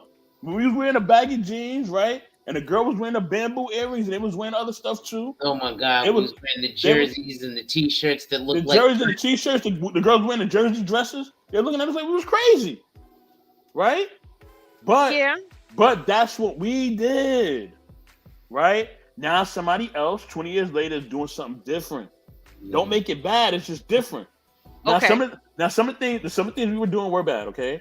Some of the gang banging and all that stuff, Alonzo Hall kind of. And we still paying the price for it. It was bad. See what I'm saying? It was bad. And some of the young heads, some of the stuff they doing was bad. Some of the older heads stuff they was doing was bad. Mm-hmm. You know what I'm saying? But the thing is, because they wanted to be, Scarface, the older heads. That's what they wanted to be, right? So we all can learn from each other if we give each other that chance, man. You know what I mean? We gotta stop cutting each other off on the legs. Because we can learn, like, as much as we can learn from the old heads and we think that they foolish sometimes, we can learn from the young heads too. It's got to be give and take, and they can learn from us.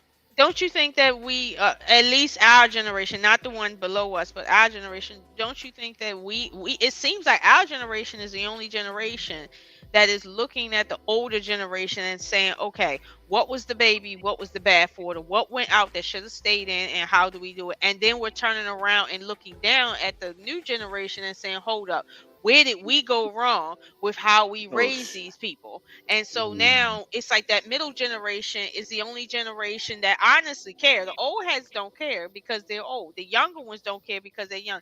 It's just the ones in the middle that has to contend with how we raised them and how we were raised, and trying to figure out what needs to go and what needs to stay, which goes back to what me and Queen was talking about earlier in terms of letting Rome burn. At the end of the day, all this shit gotta go. All that destroy and rebuild. All that mambo music need to go. All the like who else need to go? But the old traditions, some need to go too, though. Some of the old traditions need to go too. Hold on. Some of the old traditions need to go too. Correct. But we've been getting rid of them, as you said. We have. But let me say this last part, right? At the end of the day, this is it. I understand what you're trying to say, Lola, right? I feel you. And maybe you're right in some instance. But the thing is this, right? The problem is, right, and sometimes I have this problem too. We all think we're right. But it's so. We all think. Okay. Hold on, Queen. We all think we're right. Each generation thinks they're right. To feel that way, it's okay as long as you have the conversation. The problem is that a lot of people won't even get to the point where they're willing to have the conversation. Everyone thinks their opinion is right, then we wouldn't have the conversation. But the point is that a lot of this, the younger generation. Okay, fine. Yeah, I didn't do a lot of what my parents did, but I also was given the freedom to pretty much make the mistakes as I go. Like, I didn't feel like I was overly sheltered. I don't feel like I was given too much freedom to go wilding out. Mm-hmm. But so with that, I saw the people who wild out and I said, oh, hell no, I ain't doing that. And I saw the people who had, you know what I mean? So I felt like it was more of an even balance versus, you know, kids today, to me, Right. they think, you know, every generation has a level of invincibility that they feel, right? But this younger generation has taken it way beyond. I think the human brain can fathom. You're drinking laundry detergent. I mean, like, you are taking cold medicines. You are taking pills and put them in a shaking bag, like in a blender, and just drinking it. Like, you have literally put a cape on yourself and thought that you could fly off the Empire State Building. Like, this, I don't get it. I don't get it. And then with the technology, you are easily found. You know what I mean? How many people are being deleted because they're doing something, making fun of somebody else? They didn't know the person's in their town. They roll up, they got them. Yeah, I mean, it's just this generation is very different, very different. And I don't think it's necessarily that it's what we can't learn from them, because I think but you can't learn from somebody who just walks through life thinking that they're invincible. And that's where a lot of these young people are. Like, literally, I deal with them. I work with them and I see them, and I'm like, I told one person, I said, so you like playing Russian roulette with life? What are you talking about? Do you know what Russian roulette is? You put a bullet in a chamber, you spin it around, and you put it in your mouth and you pull it. Like, that's how you live life. You want to try stuff just because you hear about it. Like, do you not know that you can try to be one and done? Are you okay with that? No, you overreacting quick. No, you're underreacting. Right. Like, what is wrong with you? Like, really? That's like you going to sleep on the train tracks, hoping that the L train or the E train ain't running that night. That's how you live in life. That's how you live every day. That, to me, means that you have some brain cells that have been severely damaged or have been destroyed. And you can't have a conversation or learn from a person who thinks that they are invincible. Well, let me ask you something. What generation is DJ Academics in? Because I don't think he in mine. I don't know. I think he's 35 and under. I think he's in. Is he under 35? He's under 35, right? I thought he was over. Like, I thought he was 45 plus. Well, then he needs his. You know what happens? Because people. Yeah, he needs his ass kicked. Yeah, people in our age range, we look younger than them 35 and under. Somebody needs to take him in the ring with that tight sweatsuit on and that woman's purse and beat the hell out of him.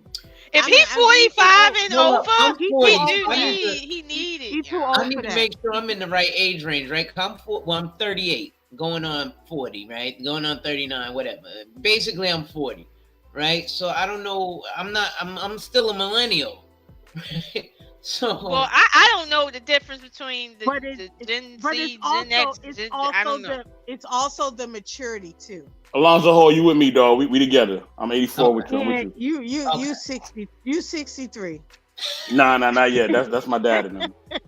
But Queen, I'm gonna tell you where you're wrong. And shout out to Sister Sunny. You love telling me I'm wrong. Don't tell me. I ain't trying to. Shout out to Sister Sunny. Don't tell me. Tell the people. I ain't trying like to and subscribe to Sister Sunny on our channel. All right. I'm right. Also, shout out to Me Have Donut. Listen, at the end of the day, right? What?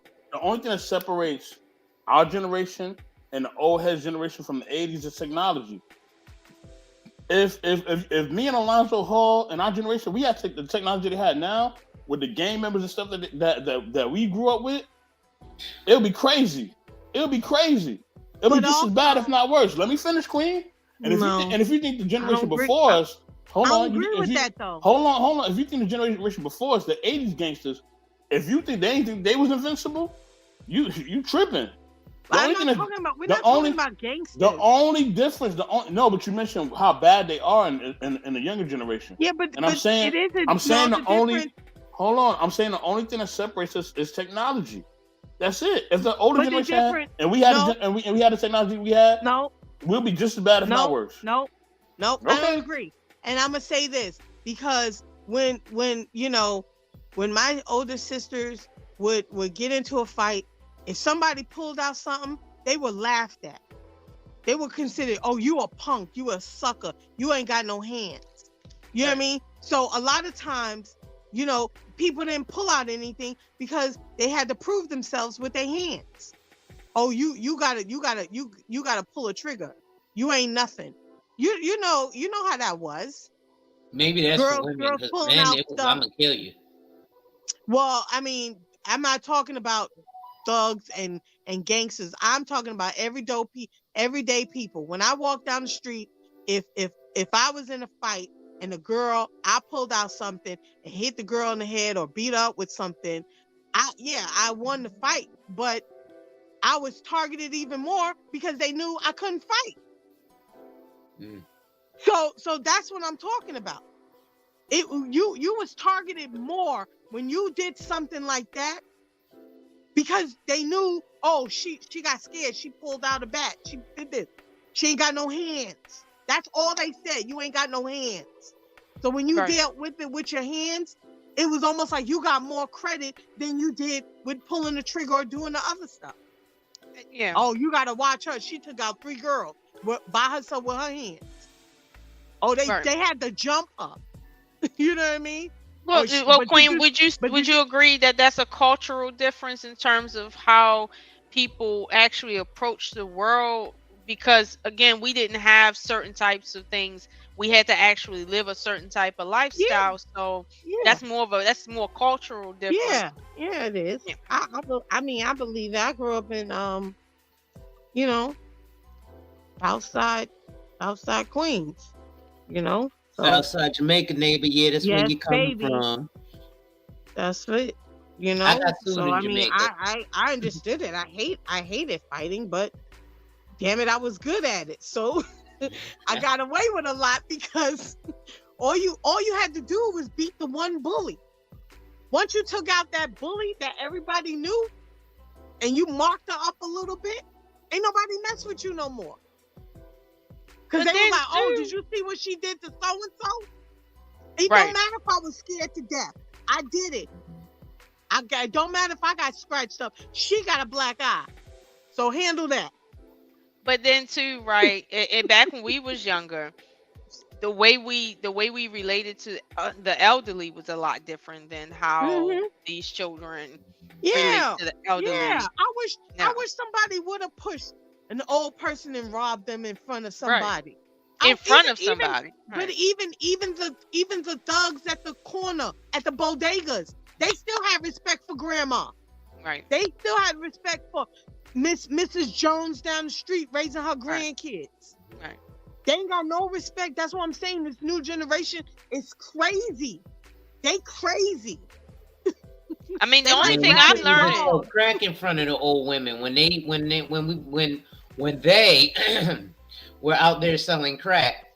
You know, if the old woman came to the stair steps, they would move out of the way. And they'd be like, oh, excuse me, Miss Jones, you know, I'm sorry, we ain't doing nothing. Let me put my weed out the way and all that stuff. Now they and blow it right and then she'd be like, all right, Daryl, I see you over there, Daryl. All right, Miss Jones, I'm sorry. How's the kids doing? All right, Daryl, how's your mama? All right, tell your mama to come see me. Right. That's exactly how it was. But see, So and elderly people had the right to correct you. And culturally, nobody would sit and say, well, why are they telling my child something? Like, first of all, I don't know, culture, at least in the Black community, when somebody had to tell you that your child disrespected an adult, like there wasn't a lot of that parental stuff with people like, well, don't tell my child stuff. And my child in school fighting teachers to the point where it's the way it's at now. That was never the case, bro. I'm sorry. That was never the case. Mark talking about the Lakers. I got caught more by the elders in the community than I did my own parents and siblings. I always get home. My father was like, "Hey, Queen, how's the? Oh, it's good. So what'd you do? Oh, I was over so and so's house. You sure you wasn't over this? What? How you? I'm like, how you know?" And he was like, "Okay, I'm just gonna let you know, Mr. Jones and Miss Smith saw you. You know, I don't know what's wrong with you, but you." I'm getting punishment from something they didn't even know. They didn't even see me do. They already know Queen was crazy. So, you know, but anyway.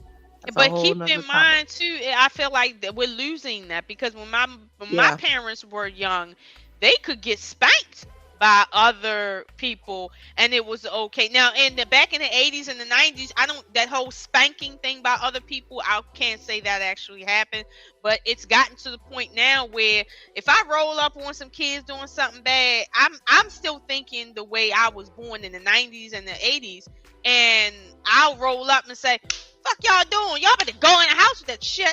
But then a few of them will turn around and say, "What? Well, you not my mother." I know that nigga. Like you see what I'm saying? Like then they be talking back, and I don't understand that talk back. I just don't. But see, there a lot of the parents that are my age put up with some of that, and this is where it start corroding at those women like between let's say 40 and 30 that done had kids and now they teenagers and stuff. And they okay with their child just flying off at their mouth and stuff. Listen, my children still are raised the way I was raised. And I was raised, get in here by the time them lights is on, or I'm on you like white on rice. That's how I was raised. And so even when I was a teenager, I couldn't walk to the bus stop by myself till I was 15. Okay? Seriously, 15 years old. My parents, like we sat down at a dinner table every day. You know, so.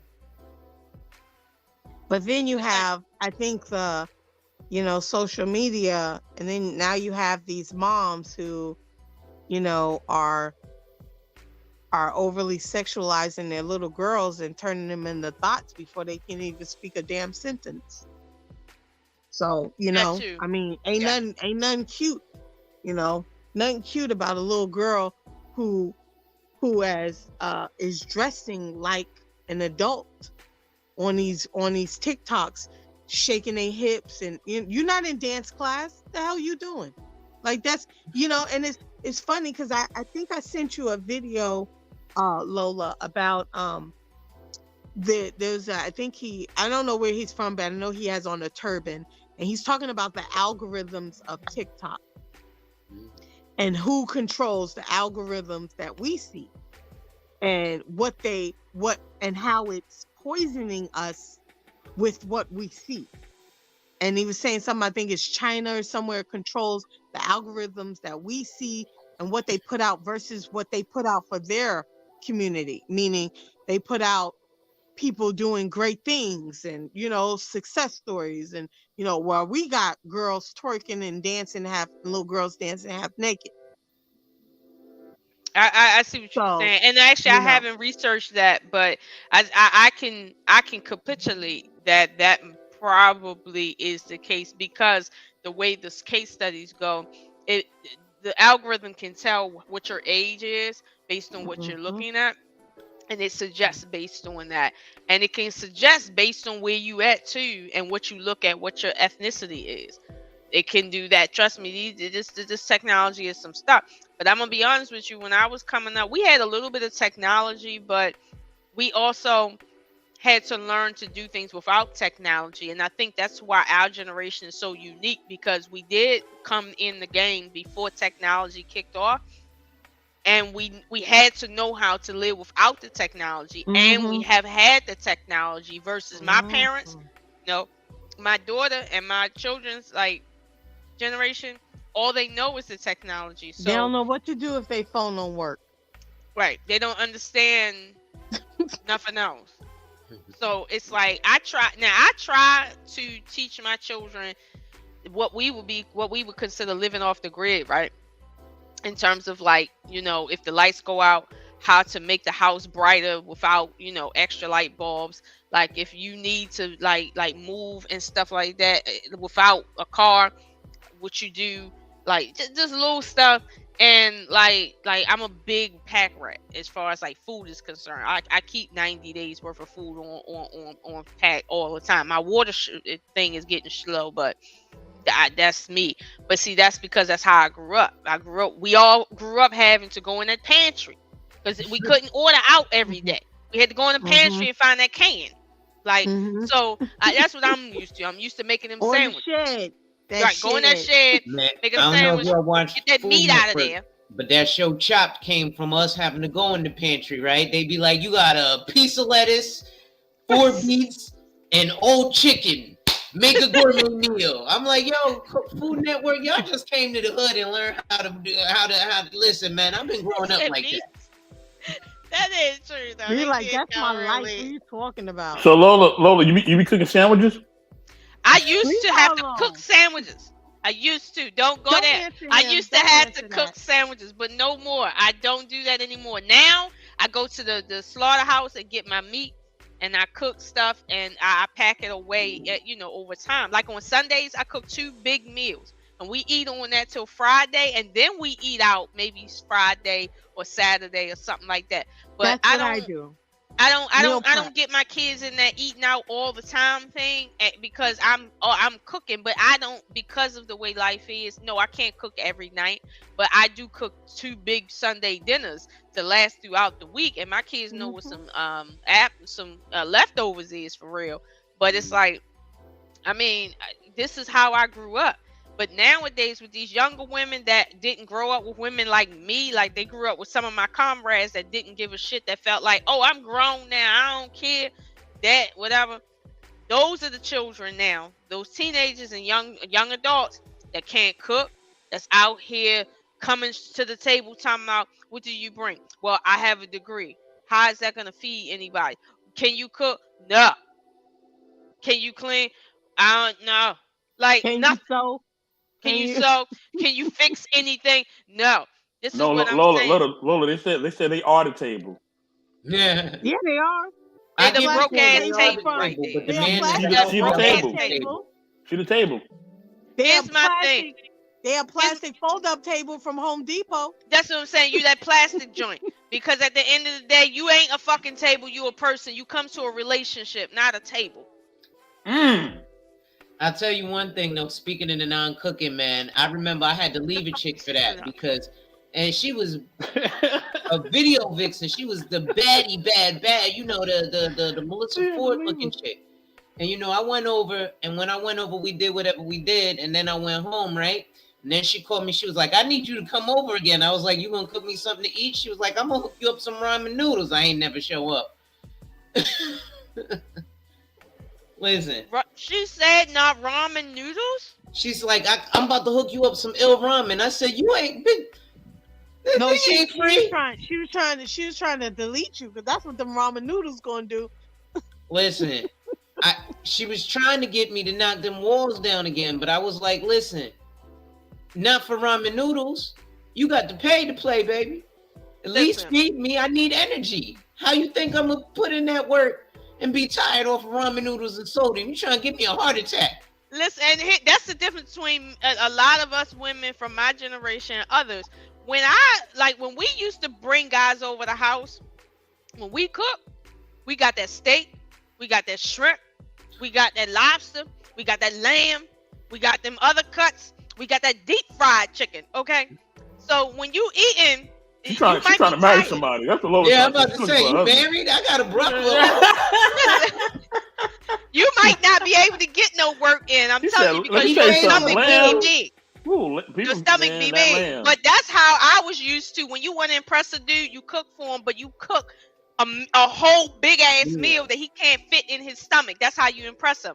I don't understand this noodle shit, y'all. Yeah. I don't understand. That ain't cooking. First of all you doing is boiling. You're not actually cooking. It's not cooking. Now, I'll be honest with you. If she want to make the noodles from scratch and add in all that extra Chinese shit, maybe that is a gourmet meal. She was adding the sauce packet. That's it. Look, not that sauce packet. Damn the sauce packet. No. My wife our first date was weird, right?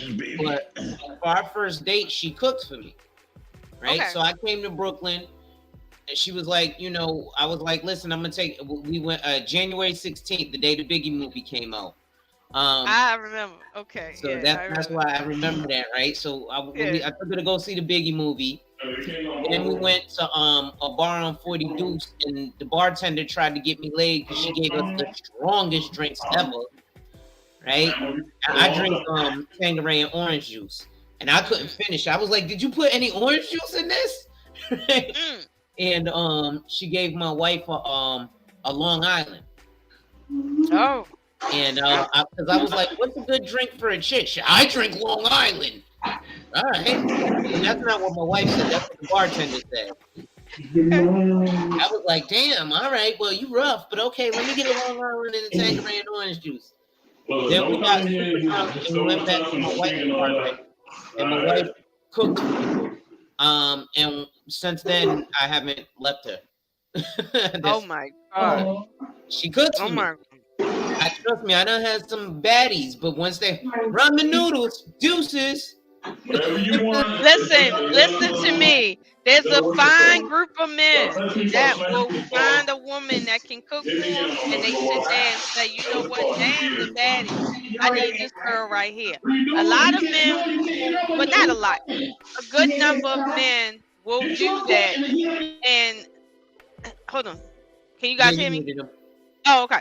A lot of men will have that type of woman, right? But they kind of will forget that kind of woman is rare. So they kind of feel like, well, let me hold off and see what else is out there. But then by the time they see what else is out there, they done lost the girl that, can do those things, and she done moved on. Right? He said, I moved for a different city. But see, that's the thing. You found a chick that felt like the best thing she could do for you is not go to a store and sit down and have a dinner that somebody else cooked, even though that's okay. But her cooking for you is something it's a gift. It's like it takes time, it takes money, it takes resources. It's a gift. So, I mean, I think it's very romantic when anybody cook, man or woman. But when people, all they can say is they know how to order out, they know how to spend more money on other people's food, that right there, culturally, we really need to stomp that out, meaning make that a shameful act for you as a woman, especially to say you come to the table and you can't cook. I seen a reality show where a girl showed up to a job that it required cooking and cleaning, and they asked her, can you cook? And she just very flagrantly is like, no. As if humans, it's like you eat every day, therefore somebody has to cook every day. Why you don't know how to cook? But we need to, as a culture, we have to stomp that out, meaning whenever somebody get up and talk like that, we need to be like, bitch, sit down, and you ain't part of this anymore. No dude should be having sex with no chick that can't cook. I don't care if you is pumping and dumping. You don't pump chicks that can't cook. You know why? Because if that pump get to being something more than a pump, she better at least know how to cook. So stop, as Queen said, don't straddle the line. Get back, because if you trip or the wind blow, you going over. Don't straddle the line with these chicks that can't cook, clean, and do anything else.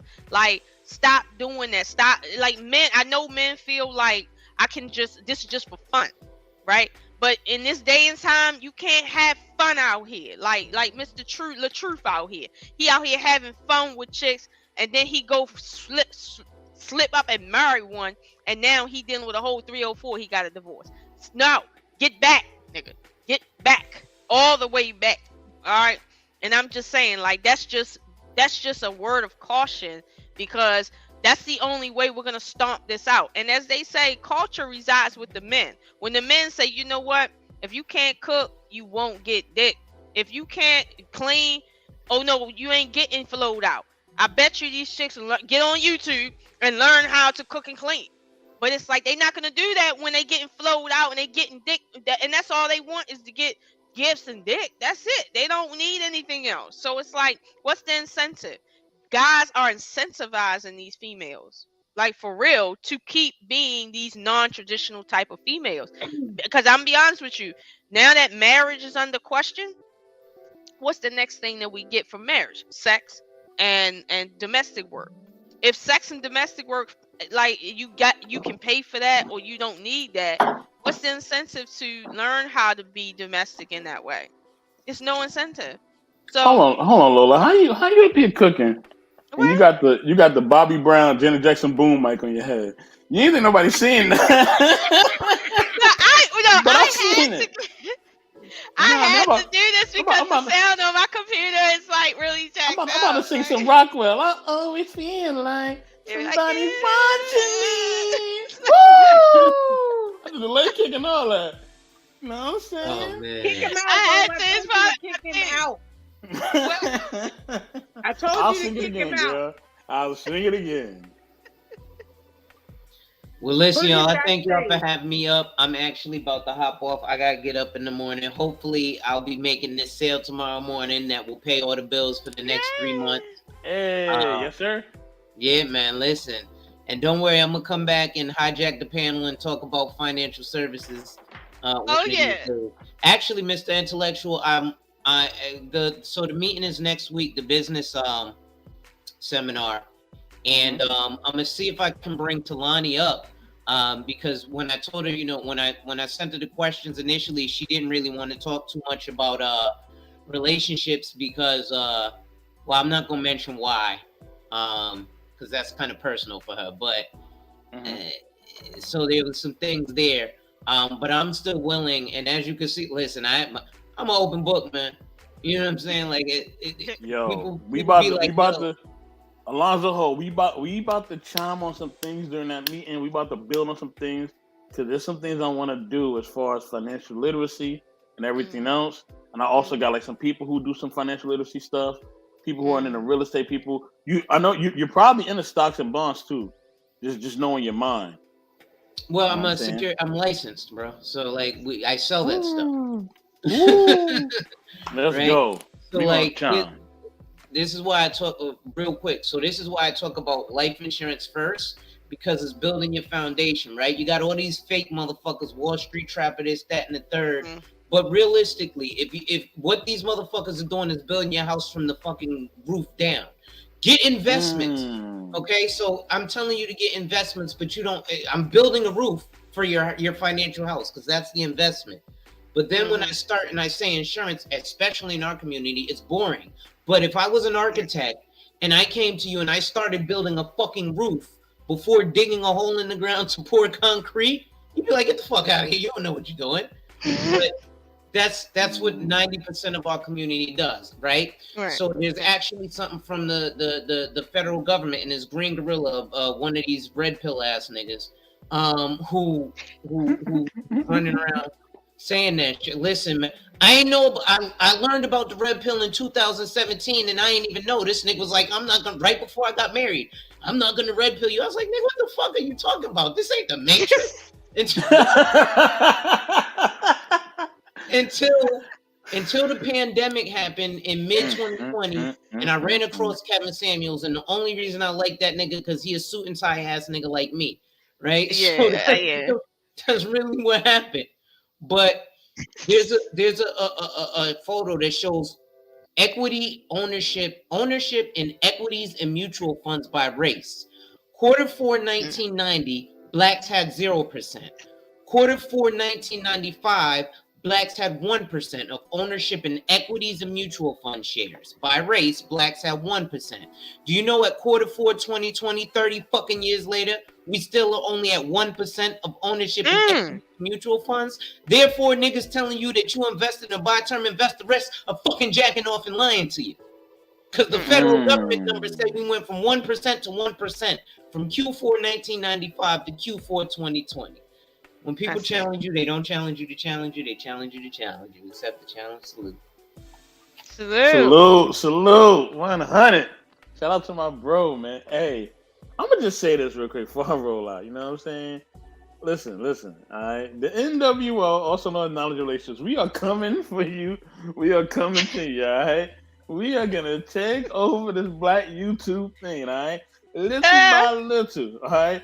I see y'all doing a lot of things out there, and I see you running around. I see a lot of y'all running scared. Listen, don't be scared, okay? I told you to choose wisely. You chose what you chose. Now we're gonna see what's what. You know what I mean? And look, Alonzo kind of cooked a little bit of y'all real quick, on that pill jargon. You know what I mean? But I'm not gonna get into it. I believe that we could all eat here. But at the end of the day, yes, there can be only one. There can be only one. And trust me, me and my team, we the ones. Salute. Well, you know what? As long as I get my check, that's all I care about. Where my money at. Well, listen. We gonna bring this to a close. But what I want to do is give a shout out to the channels I talked about today, which is the La Truth channel and Fresh and Fit. And I definitely want to shout out that tight suit from DJ Academics and that black and white dress that girl had on when she was twerking. I think that he is Marcus. Listen, don't be talking stuff. I just want to give a shout out to all of them that is doing all of that stuff because it's great entertainment, but we can learn something in the middle of it. And I just want to say that because today's my first day back officially, so I'm just talking shit. But next time I come out, I'm probably it's gonna be on. Yeah, it'll be on some different stuff. But I had to come back and just chill out for a little bit first. You call that chilling out, but it's all good. Cause it's like Queen, we can really go in like for a minute and really blast people for real. I know, but it's like we ain't really blast people tonight. So I hope nobody be emailing with his tight sweatsuit and his That's what I'm saying. His Fendi handbag. He said Fendi handbag. Listen, if y'all get in the comment section, y'all can talk about anything you want to talk about, but what you cannot deny was that man purse, them tight ass pants, that emotional ass response, and I mean feminine response, okay? And then the fact that this dude up here got this dot as his chick. I was looking for a tampon or a maxi pad to fall out. Right, all that screaming he was doing, right? Mm-hmm. Like seriously, he did. Y'all. I am valuable. I am. Right. What are you saying? He said, "I am the prize." Oh. Well, damn. So shout out to the prize, whoever you may be. Just make sure you ain't on some contradictory shit. Whoever you are, if you the prize, make sure your chick know you the prize. Cause DJ Academics, you just spoiled it for everybody. Make sure you are at the right event to be the prize. Right. Because there wasn't even a race going on. I ain't seen no fight. I ain't seen no race. I ain't seen no battle. So what you the prize of? Yeah, what you the prize of? You telling me that Becky over there in the black and white dress was fighting to get to you? Okay. And then twerking to get away from you? And then twerking on on Big Sean and them and Brett. Like, no. So I'm just saying, shout out to DJ Academics. We love you, man. I hope you get some help. I don't pray, so I ain't praying for you. But I hope it works out for you. You can say your closing remarks, Queen. I'm gonna put it out there in the universe. I ain't praying for you, so I ain't gonna say I'm gonna say a prayer. But get some help, boy. No, I'm just gonna say that. I'm not. I know. I want to get more into the financial and stuff like that. Mm-hmm. And what he said, Alonzo just said, really bothered me. Nice. Because we have all these people out here, black people, who are saying, "Oh, I'm doing this and I'm investing this and I got a team and I'm doing this and I'm holding classes." Mm-hmm. But if you really doing that, then that number would have went up, right? It wouldn't have stayed the same, right? So I'm just saying, it's just all. It's all okay. Yeah, it's okay. It's okay. It's okay, and I can call it on both sides. It's okay. Yeah, we gotta put our mind, put our money into more than trap music and weaves and press on nails. I mean, I don't get it. But anyway, I digress. And then men, you gotta put more money than you do in that machine, the dollar gun at the strip club. You know, Magic City ain't gonna bury you. You know, so keep going spending your money. I mean, let's calculate that. Let's calculate that. Saying, you say you want a better woman, you say you want more, but then you keep feeding the beast. Feeding the beast, right? Keep feeding the beast. Beast getting bigger and bigger and bigger. And then when the beast go beast mode on you, now she this, now she wasn't in beast mode when you went to the bank and got a couple of stacks and threw it at her for her to make it clap. I'm just saying, do better. Do better. Well, that's well, we can close on that. And shout out to Queen for joining. And we're gonna leave you guys with that information. I'm glad you guys tuned in, especially those on the replay. Definitely follow the channel. Definitely press like or dislike. Tell us what you think in the comment section.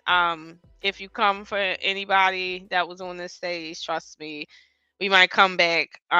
So just be easy. But anyway, I'm gonna shut everything down, and I will see you guys on the next stream. But of course, Knowledge and Relationships will have something for you guys very soon, probably the next day or so. You guys will see me on next week. But that is our show tonight. So I will bid you all a good farewell, and I will see you guys later. Shout out DJ Academics.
Knowledge and Relationships